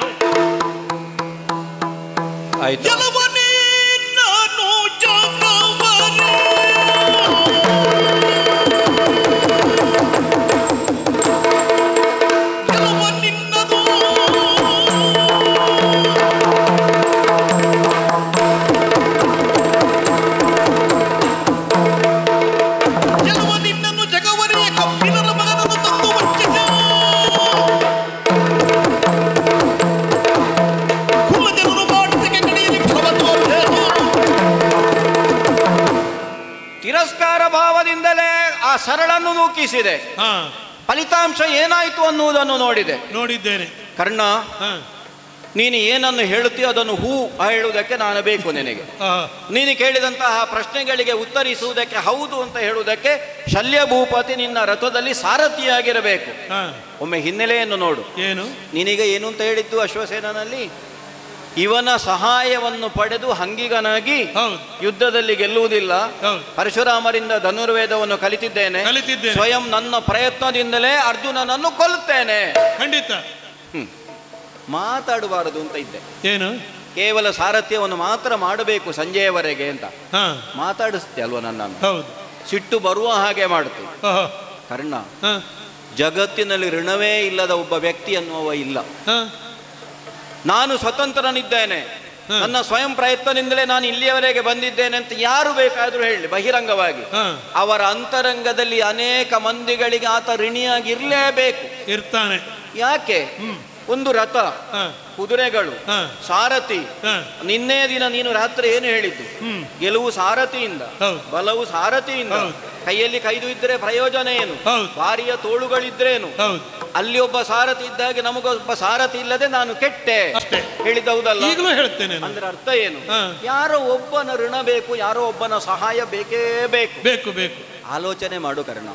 ನಾನು ಹಾಗೆ ಏನು ಅಂತ ಹೇಳಿದ್ದು, ವ್ಯಷ್ಟಿಯಲ್ಲಿ ವೈಯಕ್ತಿಕವಾಗಿ ಅರ್ಜುನನನ್ನು ಗೆಲ್ಲುವುದು ಕೊಲ್ಲುವುದು ನಿನಗೆ ಪ್ರತಿಜ್ಞೆ ಆದರೂ ಸಮಷ್ಟಿಯ ನೆಲೆಯಿಂದ ಕೌರವನ ಗೆಲುವು ಅನ್ನೋ ನೆಲೆಯಿಂದಲೂ ನಾವಿಲ್ಲಿಗೆ ಬಂದದ್ದು. ಹೌದು. ಕೌರವನ ಸೇನಾಧಿಪತಿ ಅಲ್ಲದೆ ಹೋಗುತ್ತಿದ್ರೆ ಅರ್ಜುನನ ಜೊತೆಗೆ ದ್ವಂದ್ವ ಯುದ್ಧ ಅನ್ನೋದು ನಿನಗೆ ಲಭಿಸುವುದಕ್ಕಿತ್ತು? ಇಲ್ಲ. ಅಲ್ಲ, ಶಲ್ಯನ ಸಾರಥ್ಯ ಅನ್ನೋದು ನಿನಗೆ ಸಿಗುವುದಕ್ಕಿತ್ತು? ಇಲ್ಲ. ಕೆಲವು ನಿನ್ನನ್ನು ಕಬ್ಬಿಲರ ಮಗ ಬಿಡು, ನೀನು ಏನು, ನೀನು ಯಾರು ಅಂತ ಅಲ್ಲ. ಅದರ ಕುರಿತಾಗಿ ಅನೇಕ ಸಮರ್ಥನೆಯ ಮಾತುಗಳು, ಅನೇಕ ನಿರಾಕರಣೆಯ ಮಾತುಗಳು ಬಂದು ಹೋಗಿವೆ. ಕೃಪಾಚಾರ್ಯರು, ದ್ರೋಣಾಚಾರ್ಯರು ತಿರಸ್ಕರಿಸಿದ್ರು ಅಂತ ನೀನಾಡಿದೆ. ಆ ಹೊತ್ತಿಗೆ ನಿನ್ನನ್ನು ಎತ್ತಿ ಆಲಂಗಿಸಿಕೊಂಡವ ಯಾರು? ಇದೇ ಕೌರವ. ಹೌದಾ? ನೀನು ಒಂದು ವೇಳೆ ಸೂತನ ಮಗನೇ ಆಗಿದ್ರು ಸರಿ, ನಿನ್ನನ್ನು ಆಧರಿಸ್ತೇನೆ, ಅಂಗರಾಜ್ಯಕ್ಕೆ ಅಭಿಷೇಕ ಮಾಡಿಸ್ತೇನೆ, ಒಬ್ಬ ಅರಸನನ್ನಾಗಿ ಮಾಡ್ತೇನೆ, ದ್ವಂದ್ವ ಯುದ್ಧಕ್ಕೆ ಅರ್ಹತೆ ಸಿಗುವ ಹಾಗೆ ಮಾಡ್ತೇನೆ. ಈ ನೆಲೆಯಿಂದ ನಿನ್ನನ್ನು ಮಿತ್ರ ಅನ್ನುವ ಭಾವದಿಂದ ಇಲ್ಲಿಯವರೆಗೆ ಕಂಡವ ಕೌರವ. ಋಣ ಇಲ್ವೋ? ಇದೆ. ಕೌರವನ ಋಣ ನಿನಗಿಲ್ವೋ? ಋಣ ಇದೆ. ಬತ್ತಳಿಕೆ ಬರಿದಾಗಿಲ್ಲ. ಅದನ್ನೇ ನಾನು ಆಡುದು. ಬತ್ತಳಿಕೆ ಬರಿದಾಗ್ಲಿಲ್ಲ, ಬತ್ತಳಿಕೆ ಬರಿದಾಗ್ಲಿಲ್ಲ ಅಂತ ಆಡ್ತಿ.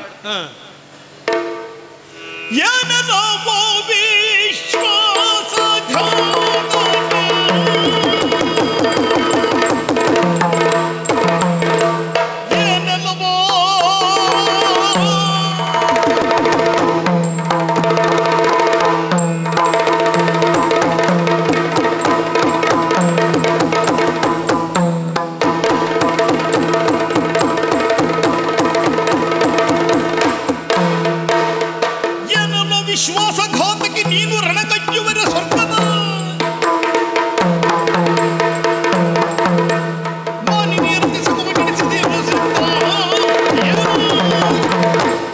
ನಮ್ಮ ಮುಂಭಾಗದಲ್ಲಿ ನಾಟಕವನ್ನು ಮಾಡುತ್ತಾ ಬತ್ತಳಿಕೆ ಬರಿದಾಗ್ಲಿಲ್ಲ, ಬೇರೆ ಮಂತ್ರಾಸ್ತ್ರವನ್ನು ಪ್ರಯೋಗಿಸ್ತೇನೆ ಅಂತ ಆಡ್ತಿ.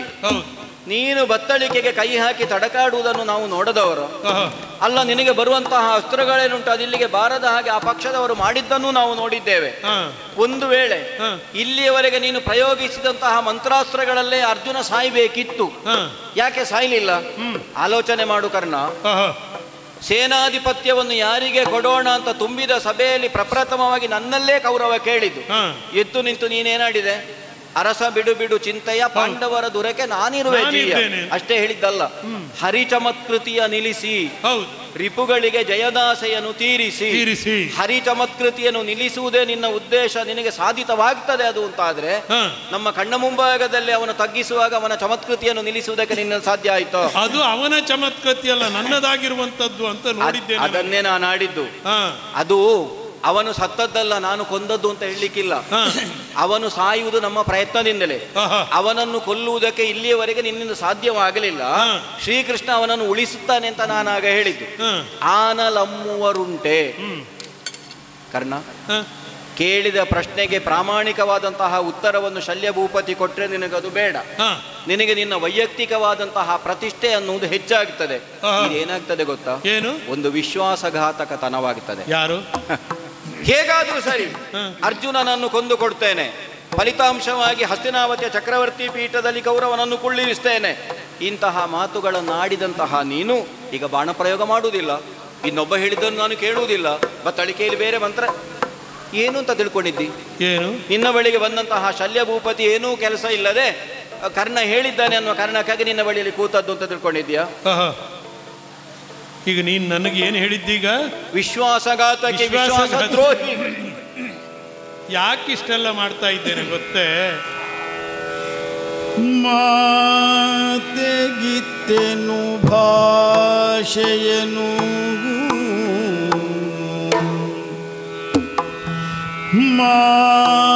ಮಾತೆಗಿತ್ತೆನು ಭಾಷೆಯನು ತವ ಜಾತರೊಳಗೈ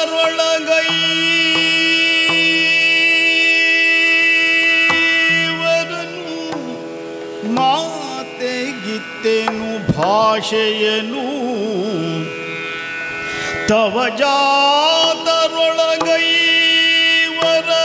ರಣದಲ್ಲಿ ಘಾತಿಸದೆ ನಾ ಕಾಯ್ವೆ ಎಂಬ ಮಾತಿಗೋ ಸುಗವೇಗೆ ತವ ಜಾತರೊಳಗೈವರನು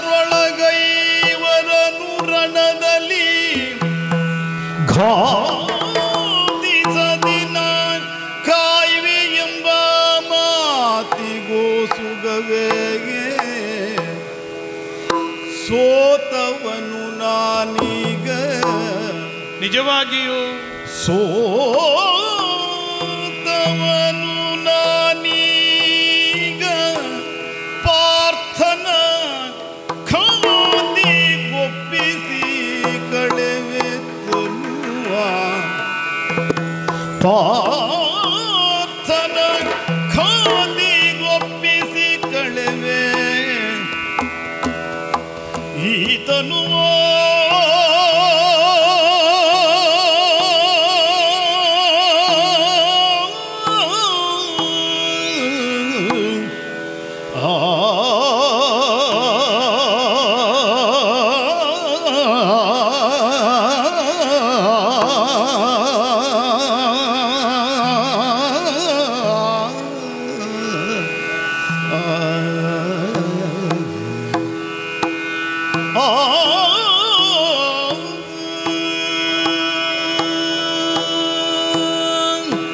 ಶಲ್ಯ,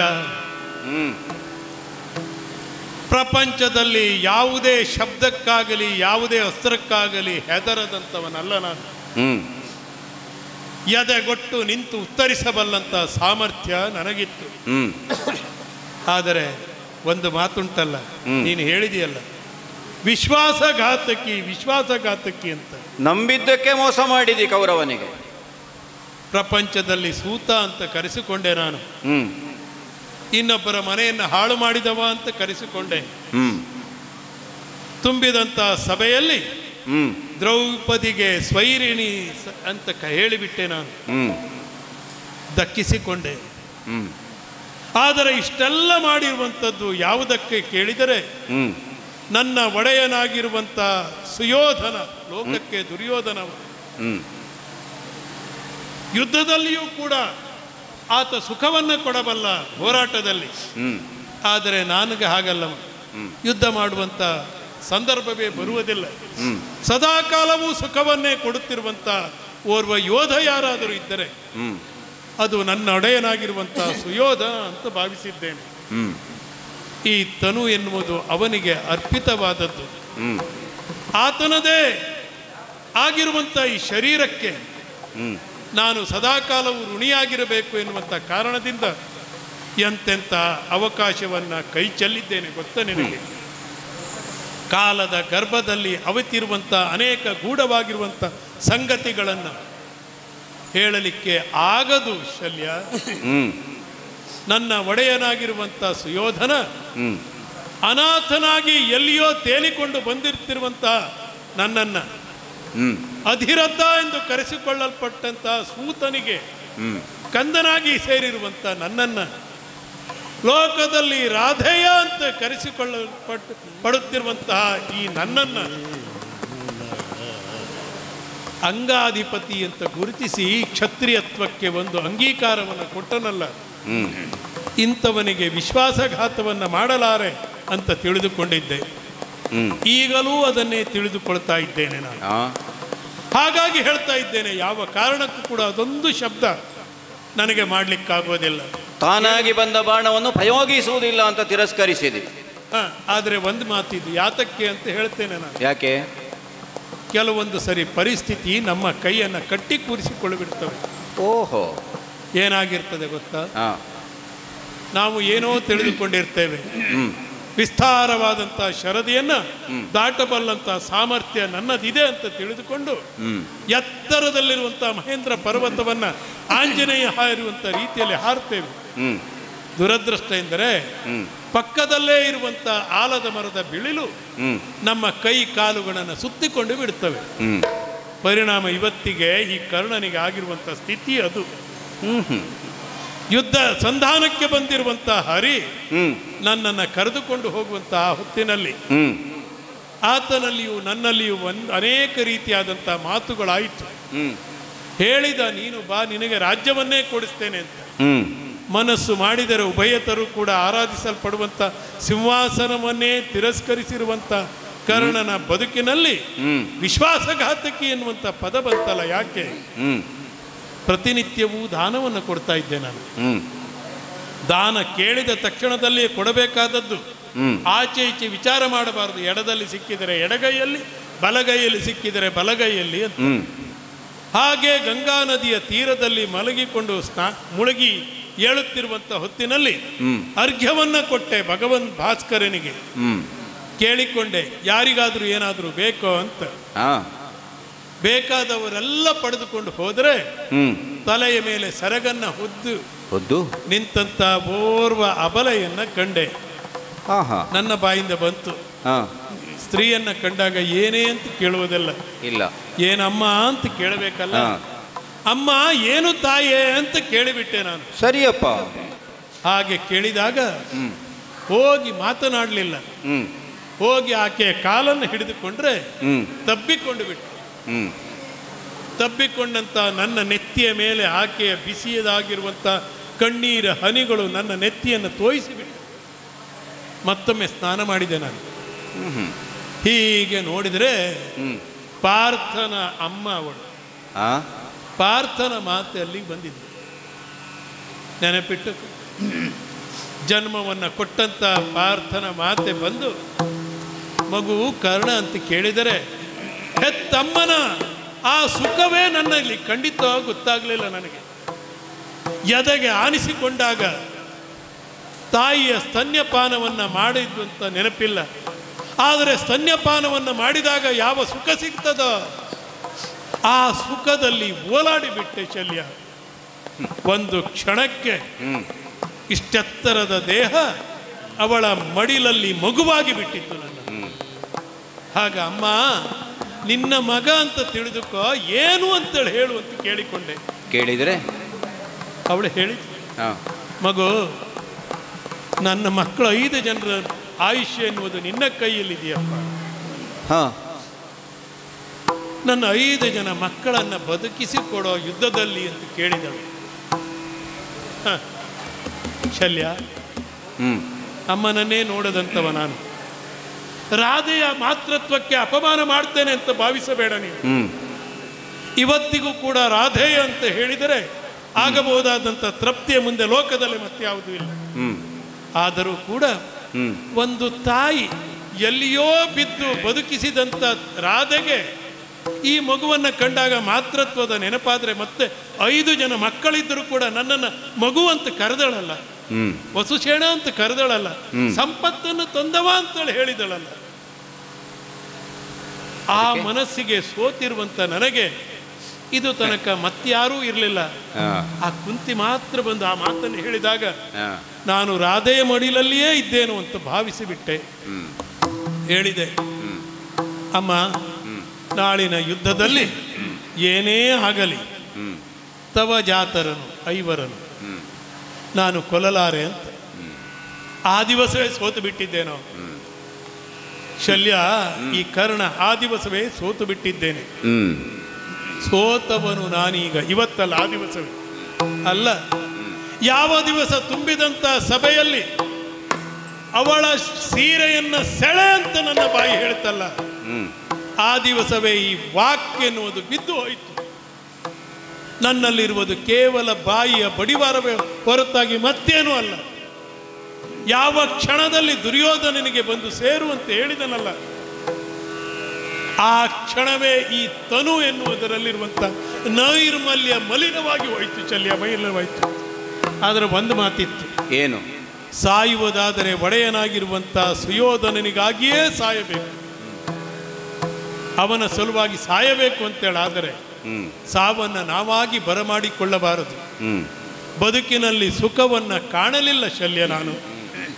ಲೋಕದಲ್ಲಿ ವೀರನಾದಂಥವ ಶತ್ರುವಿನ ಎದೆಗೆ ತನ್ನ ಬಾಣವನ್ನು ತಾಗಿಸಿಕೊಂಡ ಅಂತೇಳಾದರೆ ವಿರಾಟನಾಗದಂಥ ಯೋಗ ಪುರುಷನಾಗಿರುವಂಥವನಿಗೂ ಶತ್ರುವಿನ ಎದುರಿನಲ್ಲಿ ನಿಂತು ಹೋರಾಡಿದಂಥ ಯೋಧನಿಗೂ ಆತ ಈ ಸೂರ್ಯಮಂಡಲವನ್ನು ಭೇದಿಸ್ತಾನಂತ ಅವರಿಬ್ಬರು ಮಾತ್ರ. ಆ ಯೋಗವೇನಾದರೂ ನನಗೆ ಸಿಗುವುದಿದ್ದರೆ ಈ ಮೂಲಕವಾಗಿ ಅಂತ ಅಲ್ಲಿರುವಂಥ ನಳಿನಾಕ್ಷನಾಥನ ರಥದಲ್ಲಿ ಇದ್ದಾನೆ. ಎಲ್ಲ ಕಾಲದಲ್ಲೂ ಎಲ್ಲ ಕಡೆಯಲ್ಲೂ ಮುಖ ಮಾಡುತ್ತಿರುವಂಥ ನಳಿನಾಕ್ಷ ಅಲ್ಲಿದ್ದಾನೆ ಅಂತ ನನಗೆ ಗೊತ್ತಿಲ್ಲವ. ಇದ್ದರೂ ಕೂಡ ಸಾಯುಜ್ಯ ಪದವಿಯನ್ನು ನಾನು ಸೇರುವುದಲ್ಲ, ಅವ ಕಸಿಯಬೇಕು ಅಂತೇಳಾದರೆ ಪಾರ್ಥನ ಪರಾಕ್ರಮದಲ್ಲಿಯೇ ಆಗಬೇಕು. ಇದು ಹರಿಯ ಪರೀಕ್ಷೆಯೂ ಹೌದು. ನಾವು ಎಷ್ಟೇ ಮಾಡಿದರೂ ಕೂಡ ನಾವು ಇರುವುದಿಲ್ಲ ಅಂತೇಳಾದರೆ ನನ್ನ ಒಡೆಯನ ಕಥೆಯೂ ಅದೇ. ಸಂಧಾನಕ್ಕೆ ಬಂದಾಗ ಹೇಳಿದ್ದನಲ್ಲ, ತಲೆಯ ನೈದೆ ಸಮರ್ಪಿಸಬೇಕು, ಹಾಗೆ ಸಮರ್ಪಿಸುವುದಲ್ಲ, ದೂರ ಕಾಣೋಕೆ ನನ್ನ ಹಾದಿಯೂ ಅದೇ. ಆ ಕಾರಣಕ್ಕಾಗಿ ಮಾಡೋಣ ಬಾ. ನಾನು ನಂಬಿ ಹಿಡಿದರೆ ನದಿಯ ಮಗ ಹಗೆಯೊಂಬಿಗಿತ್ತನು ಕಾಯವನು ಸುತನೆಂಬ ನೆವದಲ್ಲಿ ತನುವ ಬಿಸುಡನು ಕರಡಿಯಾಚಾರ್ಯ ಒಂಬು ವ್ಯಸನವ ಬೇಡಿದರೆ ತೊಡೆಯೆಂಬ ಛಲ ನಿನಗಾಯ್ತು. ಅಂಬು ವ್ಯಸನವಗೈದರೆ ತೊಡೆನೆಂಬ ಛಲ ನಿನಗಾಯ್ತು. ಮೂವರ ನಂಬಿ ಕೌರವ ಕೆಟ್ಟಾಗ ಮೂವರ ನಂಬಿ ಕೌರವ ಕೆಟ್ಟ ಅಕಟೆಂದ ಆಶಲ್ಯ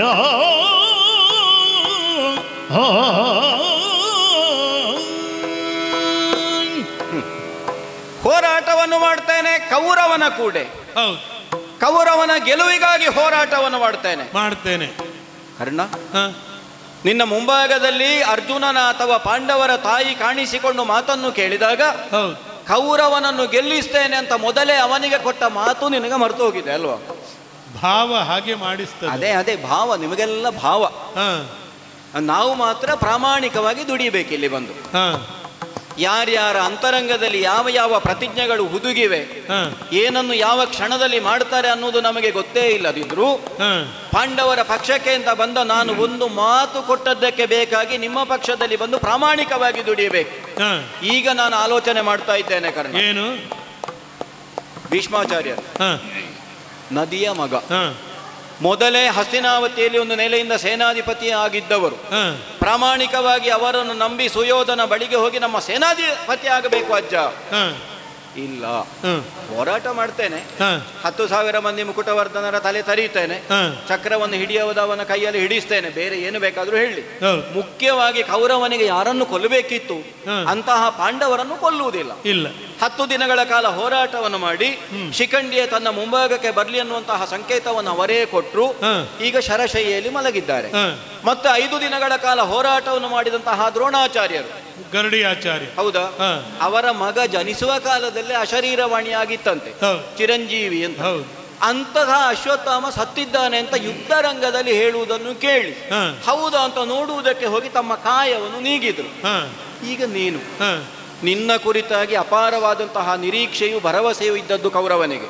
ಗೆಲ್ಲಿಸುವುದಿದ್ರೆ ಕರ್ಣ ಗೆಲ್ಲಿಸ್ತಾನೆ, ಆದ್ರೆ ನಿನ್ನ ಅಂತರಂಗದಲ್ಲೂ ಇದಲ್ವಾ, ಮಾತೆಗಿದ್ದೇನು ಭಾಷೆ.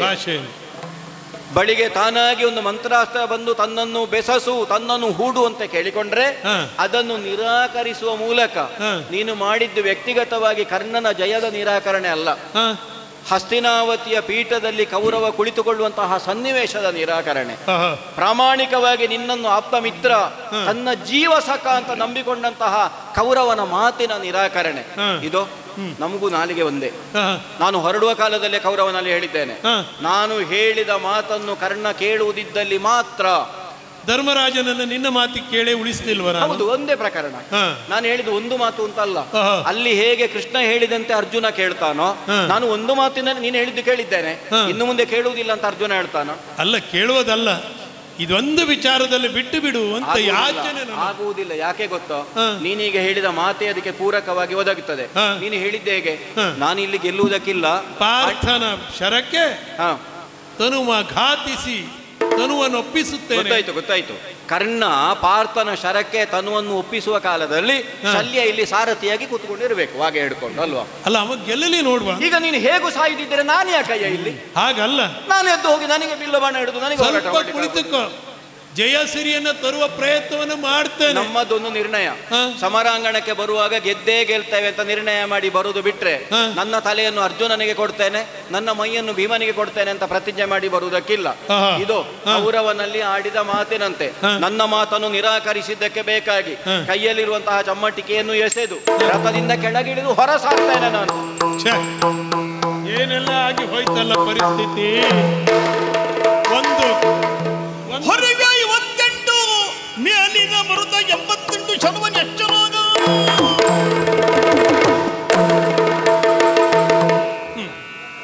ಯಾರ್ಯಾರಿಂದೆಲ್ಲ ಏನೇನು ಮಾತುಗಳನ್ನು ಕೇಳಿಸಿಕೊಳ್ಳಬೇಕಾದಂಥ ಪರಿಸ್ಥಿತಿ ಕರ್ಣನಿಗೆ ಬಂತು. ತನ್ನದಾಗಿರುವಂಥ ಅಳಿಯಂದಿರ ಹಾದಿಯಲ್ಲಿ ಹೋಗಬೇಕಾದಂಥ ವ್ಯಕ್ತಿ ಏನೋ ಸಿಗ್ತದೆ ಎನ್ನುವಂಥ ಆಮಿಷಕ್ಕೆ ಒಳಗಾಗಿ ಹಾದಿ ತಪ್ಪಿದ ಮನುಷ್ಯ ವಿಶ್ವಾಸಘಾತಕಿ ಅಂತ ಇವತ್ತು ನನ್ನನ್ನು ಕರೀತಾನೆ. ಕರ್ಣನ ಬದುಕಿನಲ್ಲಿ ಏನೆಲ್ಲ ವಿಧವಾಗಿರುವಂತಹ ಸವಾಲುಗಳು ಬರಲಿ, ಎದುರಿಸ್ತೇನಂತೆ. ಹಾಗಾಗಿ ಮತ್ತೆ ಗೆದ್ದಿದ್ದೇನೆ. ಪಾರ್ಥನನ್ನ ಕೆಣಕ್ತೇನೆ, ನೋಡೋಣ, ಕೆಣಕ್ತೇನೆ. ಶಿವ ಶಿವ ಸಮರದೋಳು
ಮಾಡುತ್ತಿರುವಂಥ ಹೊತ್ತಿನಲ್ಲಿ ಪಾರ್ಥ ಬಿಟ್ಟಿರುವಂಥ ಶರಗಳೆಲ್ಲವೂ ಕೂಡ ಇಲ್ಲಿ ರಕ್ತದ ಓಕುಳಿಯನ್ನೇ ಚೆಲ್ಲುತ್ತಾ ಇದೆ. ಇದರಲ್ಲಿ ಸಿಕ್ಕಿಬಿದ್ದಿರುವಂಥ ನನ್ನ ರಥದ ಗಾಲಿ ಭೂಮಿಯನ್ನು ಸೇರಿಬಿಟ್ಟಿದೆ. ಕೆಲವೇ ಕ್ಷಣಗಳ ಹಿಂದೆ ನನ್ನ ಬಾಣದ ಆಘಾತಕ್ಕೆ ತಪ್ಪಿಸಿಕೊಳ್ಳಲಿಕ್ಕೆ ಶ್ರೀಕೃಷ್ಣ ತನ್ನ ರಥದ ಗಾಲಿಯನ್ನು ಭೂಮಿಯೊಳಗಡೆ ಇಳಿಸಿದ್ದ. ತಕ್ಷಣದಲ್ಲೇ ಭೂಮಿ ಅದನ್ನು ಬಿಟ್ಟುಕೊಟ್ಟಿತ್ತು. ಆದರೆ ನನ್ನ ಸ್ಥಿತಿ ಹಾಗಾಗಲಿಲ್ಲವಲ್ಲ. ಸರಿಯುತ್ತಿರುವಂಥ ಚಕ್ರ ಒಂದೇ ಕ್ಷಣಕ್ಕೆ ಭೂಮಿಯಲ್ಲಿ ಕೆಳಗಡೆ ಜಾರ್ತಾ ಇರುವಾಗ ಯುದ್ಧಕ್ಕೆ ಗುರಿಯನ್ನು ಹೂಡಬೇಕು ಎನ್ನುವಂಥ ನನ್ನ ಕೈಯಲ್ಲಿರುವಂಥ ಬಾಣಗಳು ಗುರಿಯನ್ನು ತಪ್ಪಿಸುತ್ತಾ ಇದೆ. ನಾನು ಬಿಟ್ಟ ಬಾಣ ಎಲ್ಲಿಯೋ ಹೋಗ್ತಾ ಇದೆ. ಪಾರ್ಥ ಬಿಟ್ಟಂಥ ಬಾಣಗಳು ನನ್ನ ಸೇನೆಯನ್ನು ನಾಶ ಮಾಡ್ತಾ ಇದೆ. ಪರಿಣಾಮದಲ್ಲಿ ನನಗನ್ನಿಸ್ತಾ ಇರುವುದು ಏನು ಕೇಳಿದರೆ, ಕೈ ಸೋಲ್ತಾ ಇದ್ದೇನಲ್ಲ. ವ್ಯಕ್ತಿ ತಾನು ಸೋಲ್ತೇನೆ ಅಂತೇಳಿ ಹೇಳುವಾಗ ಯಾರನ್ನು ಆರಾಧಿಸಬೇಕು ಅಂತೇಳಾದರೆ ಶಿವನನ್ನೇ ಅಲ್ಲವೇ? ಈ ಕಾಲಕ್ಕೆ ಕರ್ಣನಿಗೆ ಸೋಲು ಬಂತು ಅಂತೇಳಾದರೆ ಕಾಲಕ್ಕೆ ಕಾಲನಾಗಿರುವಂಥ ಮಹಾಕಾಲ ಶಿವ ನನ್ನನ್ನು ಕಾಪಾಡಬೇಕಾಗಿರುವುದರಿಂದ ಶಿವ ಶಿವ ಶಿವ ಶಿವ ನನ್ನ ಸಲುವಾಗಿ ನಿನ್ನ ಹತ್ತಿರ ಕೇಳಿಕೊಳ್ತಾ ಇಲ್ಲ. ನನ್ನ ಒಡೆಯನಾಗಿರುವಂಥ ಕೌರವ ನನ್ನನ್ನು ಸಾಕಿದ್ದು ಯಾತಕ್ಕೆ ಕೇಳಿದರೆ ಎಂದಾದರೂ ಒಂದು ದಿವಸ ಆಪತ್ತಿಗೆ ಈತ ಬರ್ತಾನೆ ಎನ್ನುವಂಥ ಕಾರಣಕ್ಕಾಗಿ ಸಾಕಿದ್ದ. ಅವನ ಸಲುವಾಗಿ ಆದರೂ ನನ್ನನ್ನು ಬದುಕಿಸೋ ಅಂತ ಕೇಳಿಕೊಳ್ಳಬೇಕೆ? ಹೇ ರುದ್ರ, ನೀನೇ ನೋಡಿದ್ದೀ ನನ್ನನ್ನು ಆತ ತನ್ನ ಮಗನಾಗಿರುವಂಥ ರೀತಿಯಲ್ಲಿ ತನ್ನ ಮಕ್ಕಳಾಗಿರುವಂಥ ಲಕ್ಷಣ ನಮ್ಮ ಎದುರಿನಲ್ಲೇ ಗತಪ್ರಾಣನಾಗಿ ಬಿದ್ದರೂ ಕೂಡ ಶೋಕಿಸಲಿಲ್ಲ. ವೃಷಸೇನ ಸತ್ತಾಗ ತಾನು ವಿಷ ಕುಡಿದು ಸಾಯ್ತೇನೆ ಅಂತ ಮಾಡಿದ್ದ. ತನ್ನ ಮಗನ ಸಾವಿಗಿಂತಲೂ ನನ್ನ ಮಗನ ಸಾವಿನ ಆ ನೋವು ಅವನಿಗೆ ತಟ್ಟಿತಲ್ಲ. ಅದರ ಪರಿಮಾರ್ಜನೆಗಾದರೂ ಏನಾದರೂ ಮಾಡಿಕೊಡುವಂತ ನಿನ್ನ ಹತ್ರ ಬೇಡಿಕೊಳ್ಳುವುದಲ್ಲದೆ ಮತ್ತೇನು ಹೇಳಲಿ? ನನ್ನ ಒಡೆಯನ ಗುಣವನ್ನು ಈ ಸಂದರ್ಭದಲ್ಲಿ ಹೇಳಬೇಕು ಅಂತ ಚೆಲುವನ ಗುಣವ ಬೇಳೆ, ಚೆಲುವನ ಗುಣವ ಬೇಳೆ, ತುದಿಗಾಣೆ ನೈಯೋ ಚೆಲುವನ ಗುಣವ ಬೇಳೆ, ತುದಿಗಾಣೆ ನೈಯೋ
ಶಿವ ಶಿವ ಶಿವ ಪ್ರತಿ ಕ್ಷಣದಲ್ಲಿಯೂ ಕೂಡ ನನ್ನ ಒಡೆಯನಾಗಿರುವಂಥ ಕೌರವೇಶ್ವರ ಚಕ್ರವರ್ತಿ ನನ್ನನ್ನು ಹೇಗೆ ನೋಡಿಕೊಂಡಿದ್ದಾನೆ, ಅವನ ಗುಣವನ್ನು ಹೇಗೆ ಬಣ್ಣಿಸಲಿ ಮನಸ್ಸು ತುಂಬಿ ಬರ್ತಾ ಇದೆ.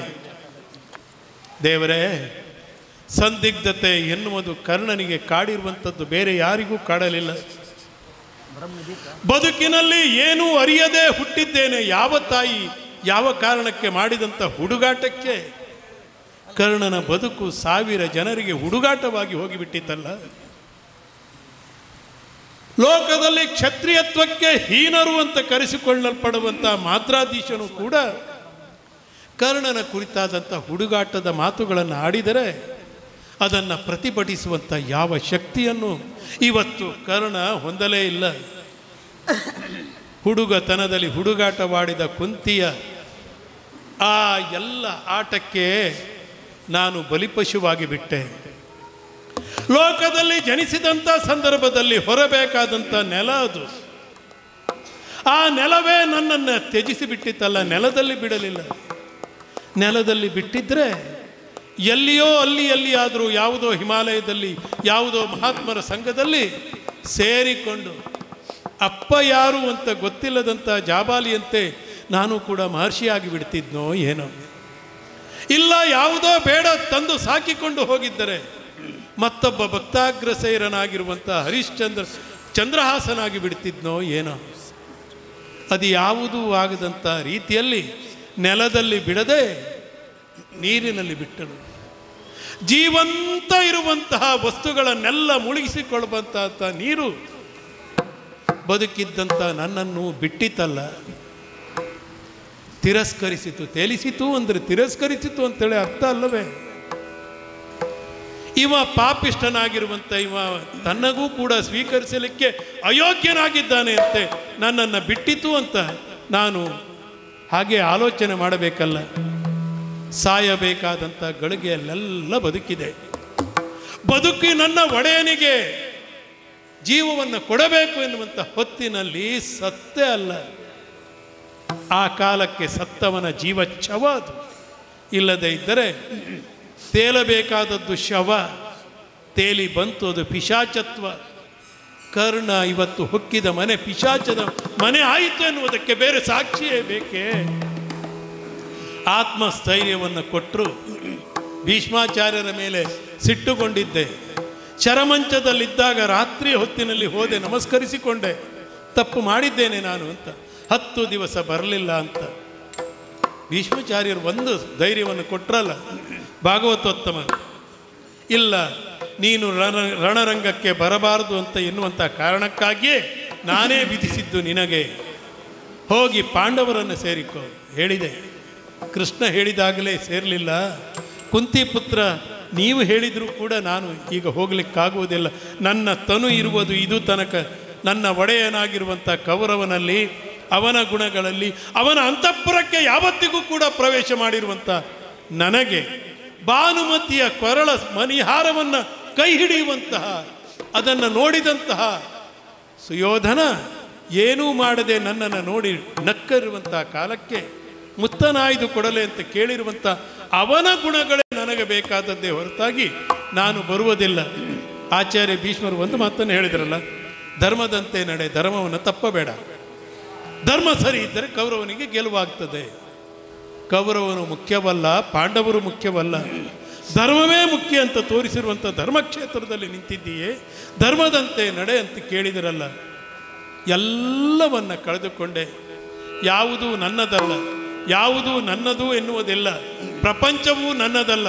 ನನ್ನ ತಂದೆಯೂ ಇಲ್ಲ, ತಾಯಿಯೂ ಇಲ್ಲ, ಬಂಧುವೂ ಇಲ್ಲ, ಜಾತಿಯೂ ಇಲ್ಲ, ಎಲ್ಲವೂ ಧರ್ಮದಲ್ಲಿ ಅಂತೇಳಿ. ಆದರೆ ಧರ್ಮಮೂರ್ತಿ ಆಗಿರುವಂಥ ಅವನನ್ನು ನೆನೆದರೆ ಪರಿಹಾರ ಸಿಕ್ಕಿತಲ್ಲವೇ? ಹಾಗಾಗಿ ಹೊರಗಡೆ ಇರುವಂಥ ನಳಿನಾಕ್ಷನಲ್ಲ, ಹೃದಯ ಕಮಲದಲ್ಲಿರುವಂಥ ನಳಿನಾಕ್ಷನನ್ನು ಸ್ಮರಿಸಿಕೊಳ್ತೇನಂತೆ. ಹಾದಿ ತೋರಿಸು, ಹಾದಿ ತೋರಿಸು ಎನ್ನುತ್ತ ಹೃದಯ ಸರೋಜ ಮಧ್ಯದಿ ಚಿನುಮಯನ ನೆಲೆಗೊಳಿಸಿ ಪಾರ್ಥನ ಘನವರೂತದ ಹರಿಯ ನೋಡುತ್ತ ಭಕ್ತಿ ಭಾವದಲ್ಲಿ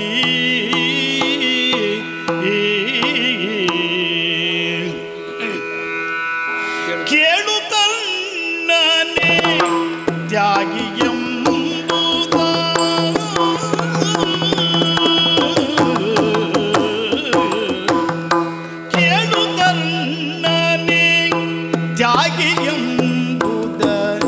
ಕೇಳಿ ಬಂದಿಗೆ ಎನ್ನ ಭೀಷ್ಟವ ಕೇಳು ಕರ್ಣನೆ ತ್ಯಾಗಿ ಎಂಬುದ ಕೇಳಿ ಬಂದಿಗೆ ಎನ್ನ ಭೀಷ್ಟವ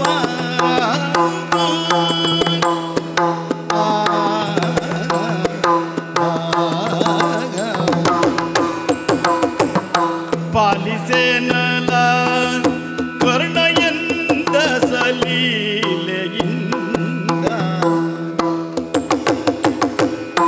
ಪಾಲಿಸೇನಲ ಕರ್ಣನಿಂದ ಸಲೀಲೆಯಿಂದ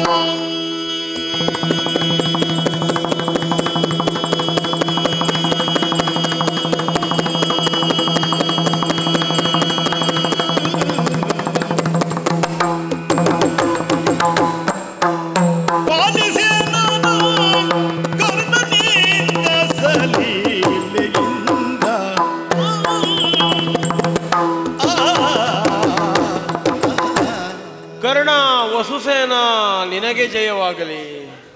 ಸ್ವಾಮಿ, ಅಯ್ಯ, ಬ್ರಾಹ್ಮಣರ ಮಾತು ಸುಳ್ಳಾಗುವುದಿಲ್ಲವಂತೆ. ಬ್ರಾಹ್ಮಣರಾಡಿದ ಮಾತು ಸತ್ಯ ಆಗ್ತದೆ. ಹೌದು, ನಾನು ಅದನ್ನೇ ಆಡಿದ್ದೇನೆ. ಜಯವಾಗಲಿ ಅಂತ ಯುದ್ಧ ಭೂಮಿಯಲ್ಲಿ ಸೋತವನನ್ನ ಇದೋ ರಥದ ಚಕ್ರ ಕೆಳಗಡೆ ಹುಗಿದಿರುವುದನ್ನು ಎತ್ತಬೇಕು ಅಂತ ನೋಡಿದರೆ ಕಾಪಾಡಿಕೊಳ್ಳಬೇಕಾದಂತ ಅರ್ಜುನ ಕೈ ಚೆಲ್ಲಿದ್ದಾನೆ. ನೋಡಿ ಸಲಹಬೇಕಾದಂತ ಕೃಷ್ಣ ತಲೆ ತಿರುಗಿಸಿದ್ದಾನೆ. ನಮ್ಮನ್ನೆಲ್ಲ ನೋಡಿ ಪರೆಯಬೇಕಾಗಿರುವಂತ ಬುದ್ಧಿಯನ್ನು ಕೊಡಬೇಕಾಗಿರುವಂತ ಭಾಸ್ಕರ ಮೋಡದ ಮರೆಯಲ್ಲಿ ಹೋಗಿದ್ದಾನೆ. ಯಾರೂ ಇಲ್ಲದ ಕಾಲಕ್ಕೆ ನೀವು ಬಂದು ಜಯ ಆಗ್ಲಿ ಅಂತೇಳಿ ಹೇಳಿದರೆ ಸ್ವಾಮಿ, ನಿಮ್ಮಂಥವರ ಮಾತು ಸುಳ್ಳಾಗಬಾರದಲ್ಲ. ಗೆಲುವೆಲ್ಲ ಗೆಲುವಲ್ವೋ ಕರ್ಣ, ಸೋಲೆಲ್ಲ ಸೋಲಲ್ಲ.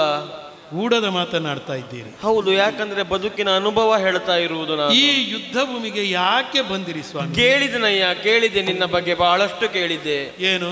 ದಿನಕ್ಕೆ ಕೆಲವು ಸಾವಿರ ಬ್ರಾಹ್ಮಣರಿಗೆ ನೀನು ದಕ್ಷಿಣೆ ಕೊಡಬಲ್ಲೆ, ನೀನು ದಾನ ಕೊಡುವವ ಅಂತ ಕೇಳಿದ್ದೆ.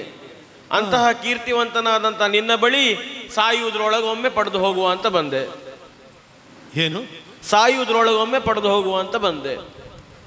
ಸಾಯುವುದ್ರೊಳಗಡೆ ಪಡೆಯಬೇಕಾದದ್ದು? ಹೌದು. ಏನು? ನೀನು ನಿನ್ನಿಂದ ಪಡಿಬೇಕು ಅಂತಲೇ ಬಂದೆನಯ್ಯ. ಸ್ವಾಮಿ, ನೀವು ದಾನಿ ಅಲ್ಲ, ನಾನು ತ್ಯಾಗಿ ಅಂತೇಳಿ ಹೇಳಿದ್ರಲ್ಲ. ತ್ಯಾಗಿ ಸಿಂಹಾಸನದೊಳಪಿರೆ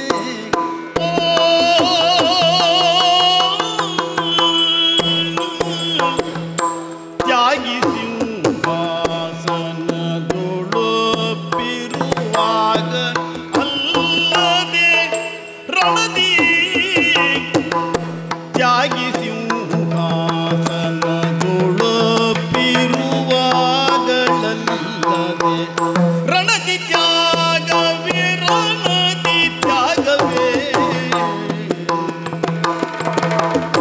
ತ್ಯಾಗವೇ ಹೊರತೀಗ ಕೊಡಲೇನುಂಟು ಬೇಳು.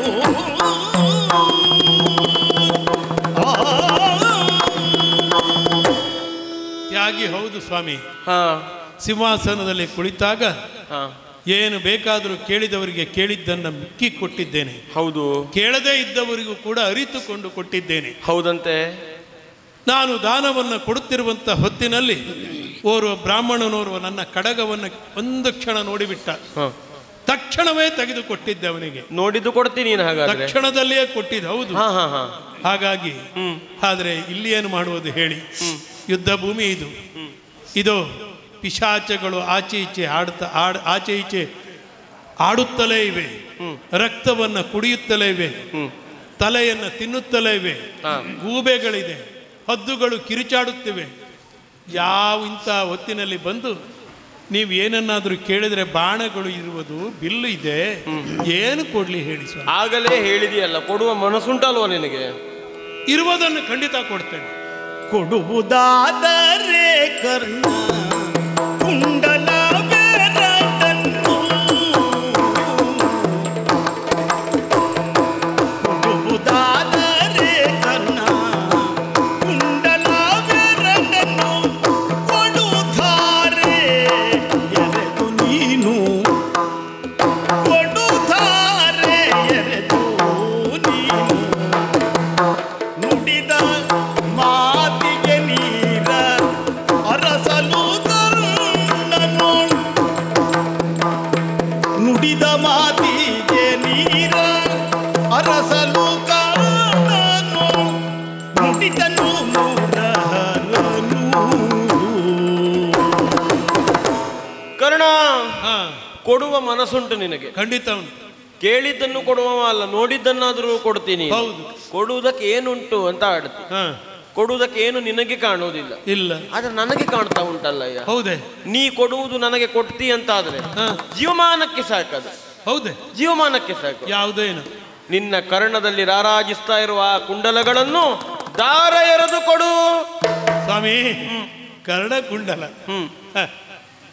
ಜೀವವನ್ನೇ ಕೇಳಿದ್ರು ಕೊಡ್ತಿದ್ದೆ. ಕರ್ಣಕುಂಡಲ ವಿಶೇಷ ಏನು ಅಲ್ಲ, ಆದ್ರೆ ದಾನವಾಗಿ ಕೊಡು ಅಂತೇಳಿ ಕೇಳಿ. ಹೌದು.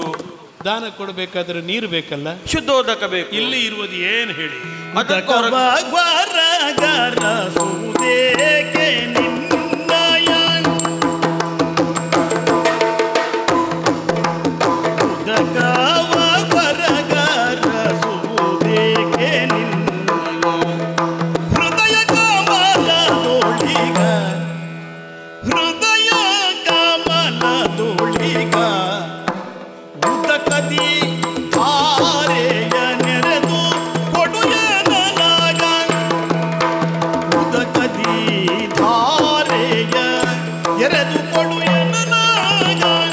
ಹೊರುಷದೀನ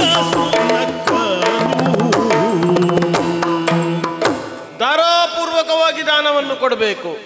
ಅದಕ್ಕೆ ಶುದ್ಧೋದಕ ಬೇಕು. ಹರಿಯುತ್ತಿರುವ ರಕ್ತ ಪ್ರವಾಹದ ಮಧ್ಯದಲ್ಲಿ ಶುದ್ಧೋದಕ ಹುಡುಕುವುದಲ್ಲಿ ಕಾಡಿನಲ್ಲಿ ಒಂದು ಪ್ರಾಣಿ ಇರ್ತದೆ, ಅದಕ್ಕೆ ಕಸ್ತೂರಿ ಮೃಗ ಅಂತ ಹೆಸರು. ಬರುತ್ತಿರುವ ಪರಿಮಳ ಎಲ್ಲಿ ಸಿಗ್ತದೆ ಅಂತ ಹುಡುಕುತ್ತಾ ಸಾಗುತ್ತದೆ. ಆದ್ರೆ ಅದಕ್ಕೆ ಗೊತ್ತೇ ಇರುವುದಿಲ್ಲ ಅದು ತನ್ನ ಹೊಕ್ಕಳಿನಲ್ಲೇ ಉಂಟದು ಅಂತ. ಹಾಗಾದ್ರೆ ಆ ಪರಿಮಳವನ್ನು ಹೊರಸುತ್ತಾ ಹೊರಗೆದು ಹೋಗುವುದಲ್ಲ. ಬಹುತೇಕರು ಹುಡುಕುವುದೇನು ಗೊತ್ತುಂಟು, ಎಲ್ಲುಂಟು ವಿಶೇಷವಾದದ್ದು ಅಂತ ಹೊರಗೆಲ್ಲ ಹುಡುಕುತ್ತಾ ಹೋಗುತ್ತಾರೆ. ಒಳಗಿರುವುದನ್ನೇ ಮರೆತು ಬಿಡ್ತಾರೆ. ಒಳಗಿರುವ ನಮ್ಮನ್ನು ನಾವೇ ಮರೆತು ಬಿಡ್ತೇವೆ. ನನಗೆ ಹೊರಗಿನದ್ದು ಬೇಡವಯ್ಯ, ನನಗೆ ಕಾಣ್ತಾ ಇರುವ ನಿನ್ನ ಎದೆಯೊಳಗಿರುವ ಅಮೃತ ಕಲಶದಿಂದ ದಾರ ಎರೆದು ಕೊಡು. ಅಮೃತ ಕಲಶ ನೀವು ಕೇಳುವುದು ಹೌದು, ದಾರ ಎರೆದು ಕೊಡು. ದಾರ ಎರೆದು ಅರ್ಥ ಮಾತೆ ಬಲ್ಲಳು ಬಾರಳಿ ತೆರ ಮಾತೆ ಬಲ್ಲಳು ಬಾರಳಿ ತೆರ ತಾತ ಬಲ್ಲನು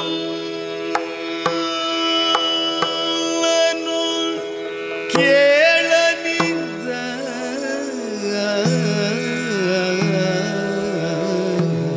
ಇದು ಸತ್ಯ.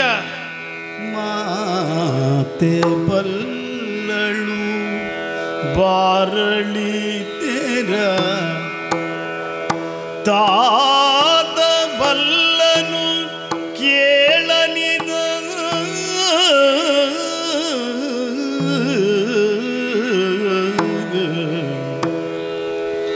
ಶ್ರೀನಾಥ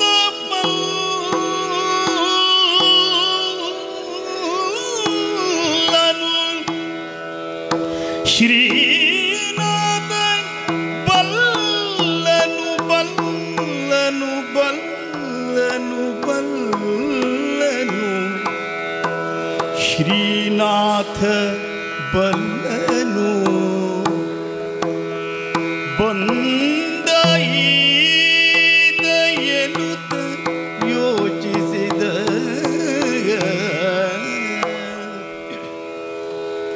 ಶ್ರೀನಾಥ ಬಲ್ಲನು ಬಂದ ಈತಯನುತ ಯೋಚಿಸಿದ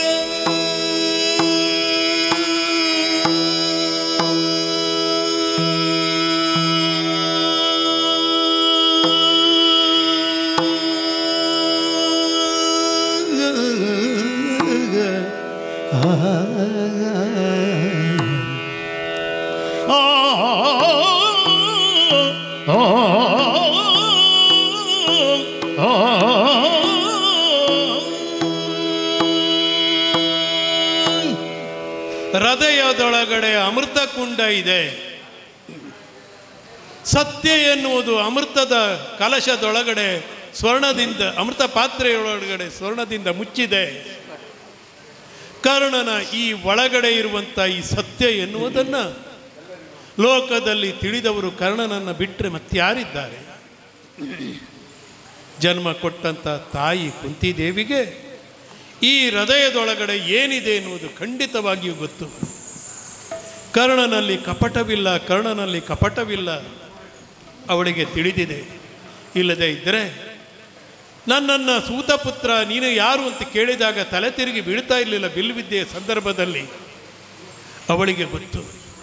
ಆದರೆ ಅವಳು ಬಂದು ಕೇಳ್ತಾಳ, ಮಗು ತನ್ನ ಮಕ್ಕಳನ್ನು ಉಳಿಸಿಕೊಡುವಂತೆ ಕೇಳಿದ್ದಾಳೆ, ನೀನು ಸಾಯಿ ಅಂತೇಳಿ ಕೇಳಲಿಲ್ಲ. ಅವಳು ಈ ಸಂದರ್ಭದಲ್ಲಿ ಬಂದು ನನ್ನ ಅಮೃತ ಕಲಶವನ್ನು, ನನ್ನೊಳಗಿರುವಂಥ ಇದನ್ನು ಕೇಳ್ತಾಳ? ಇಲ್ಲ. ಇನ್ನು ಜನ್ಮ ಕೊಟ್ಟಿರುವಂತಹ, ಅದಕ್ಕೆ ಕಾರಣೀಕರ್ತನಾಗಿರುವಂಥ ಭಗವಾನ್ ಭಾಸ್ಕರನಿಗೆ ಗೊತ್ತು ಇದು. ಒಳಗಡೆ ಇರುವಂಥದ್ದನ್ನು ಚಿಗುರಿಸಿ ಧಿಯ ಯಹ ನಹ ಪ್ರಚೋದಯಾತ್, ನಮ್ಮನ್ನು ಪ್ರಚೋದಿಸುವಂಥ ನಾವು ಬೇಡಿಕೊಳ್ಳುವಾಗ ಅವನಿಗೆ ಒಳಗಡೆ ಏನಿದೆ ಅಂತ ಗೊತ್ತು. ಅವನಿಗೆ ಯಾವ ಕಾರಣಕ್ಕೂ ಕೂಡ ಇಂದ್ರ ಬಂದು ಕೇಳ್ತಾನೆ ಕೊಡಬೇಡ ಅಂತ ನನ್ನನ್ನು ಬಾರಿ ಬಾರಿ ಎಚ್ಚರಿಸಿದವ, ನನ್ನಲ್ಲಿ ಕರ್ಣಕುಂಡವನ್ನು ಕೊಡು ಅಂತ ಕೇಳಲಿಕ್ಕೆ ಈ ವೇಷದಲ್ಲಿ ಬರ್ತಾನೋ? ಅದು ಬಂದಿಲ್ಲ.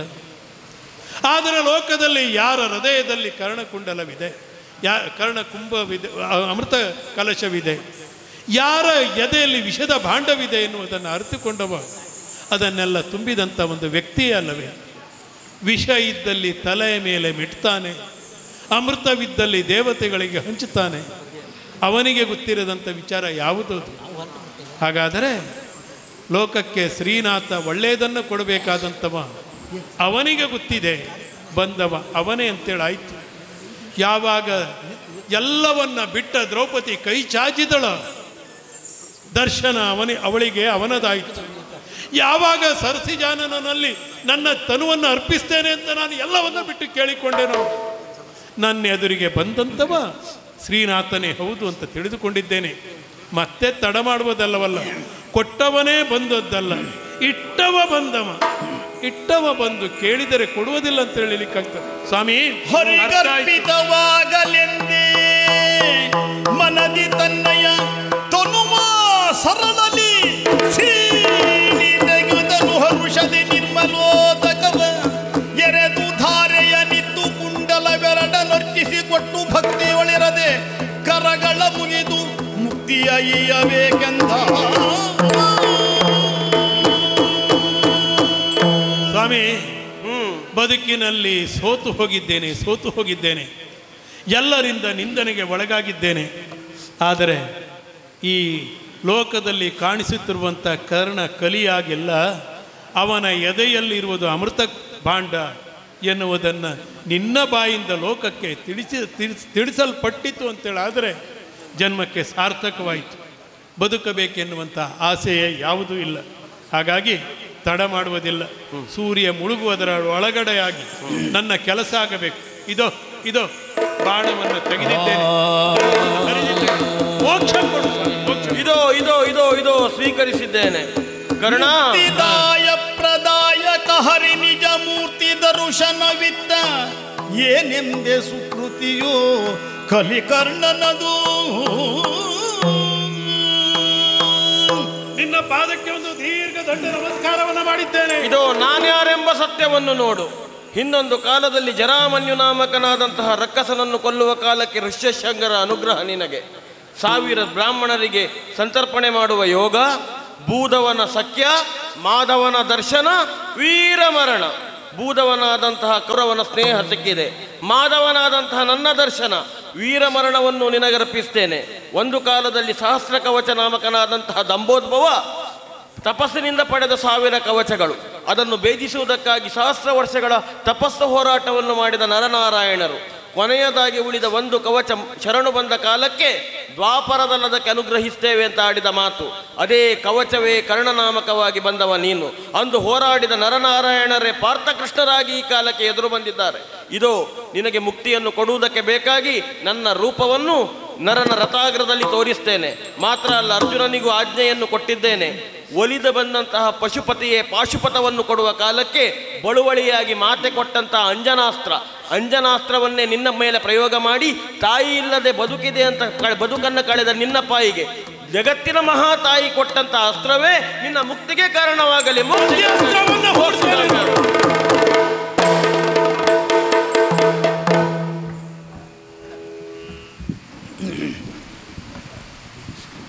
ಇಲ್ಲಿಯವರೆಗೆ ಕರ್ಣಪರ್ವ ಎನ್ನುವಂಥ ಕಥೆಯನ್ನು ತಾಳಬದ್ಧತೆಯಾಗಿ ನಡೆಸಿಕೊಟ್ಟಿರುವಂತಹ ಹಿಮ್ಮೇಳ ಹಾಗೂ ಮುಮ್ಮೇಳದ ಎಲ್ಲ ಕಲಾವಿದರಿಗೂ ಯಕ್ಷಗಾನ ಅಕಾಡೆಮಿಯ ಪರವಾಗಿ ಧನ್ಯವಾದವನ್ನು ಸಮರ್ಪಿಸ್ತಾ ಇದ್ದೇವೆ. ನಮಸ್ಕಾರ.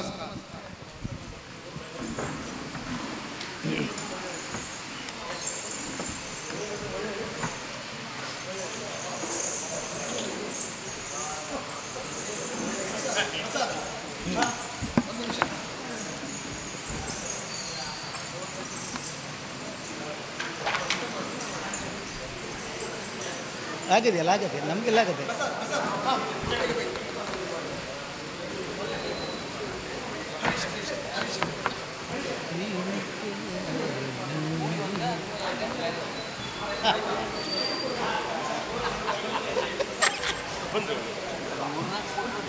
ಎಂತಕ್ಕದು 3-4 ಊರಿಗೆಲ್ಲ ಹಂಚಲ್ಲ.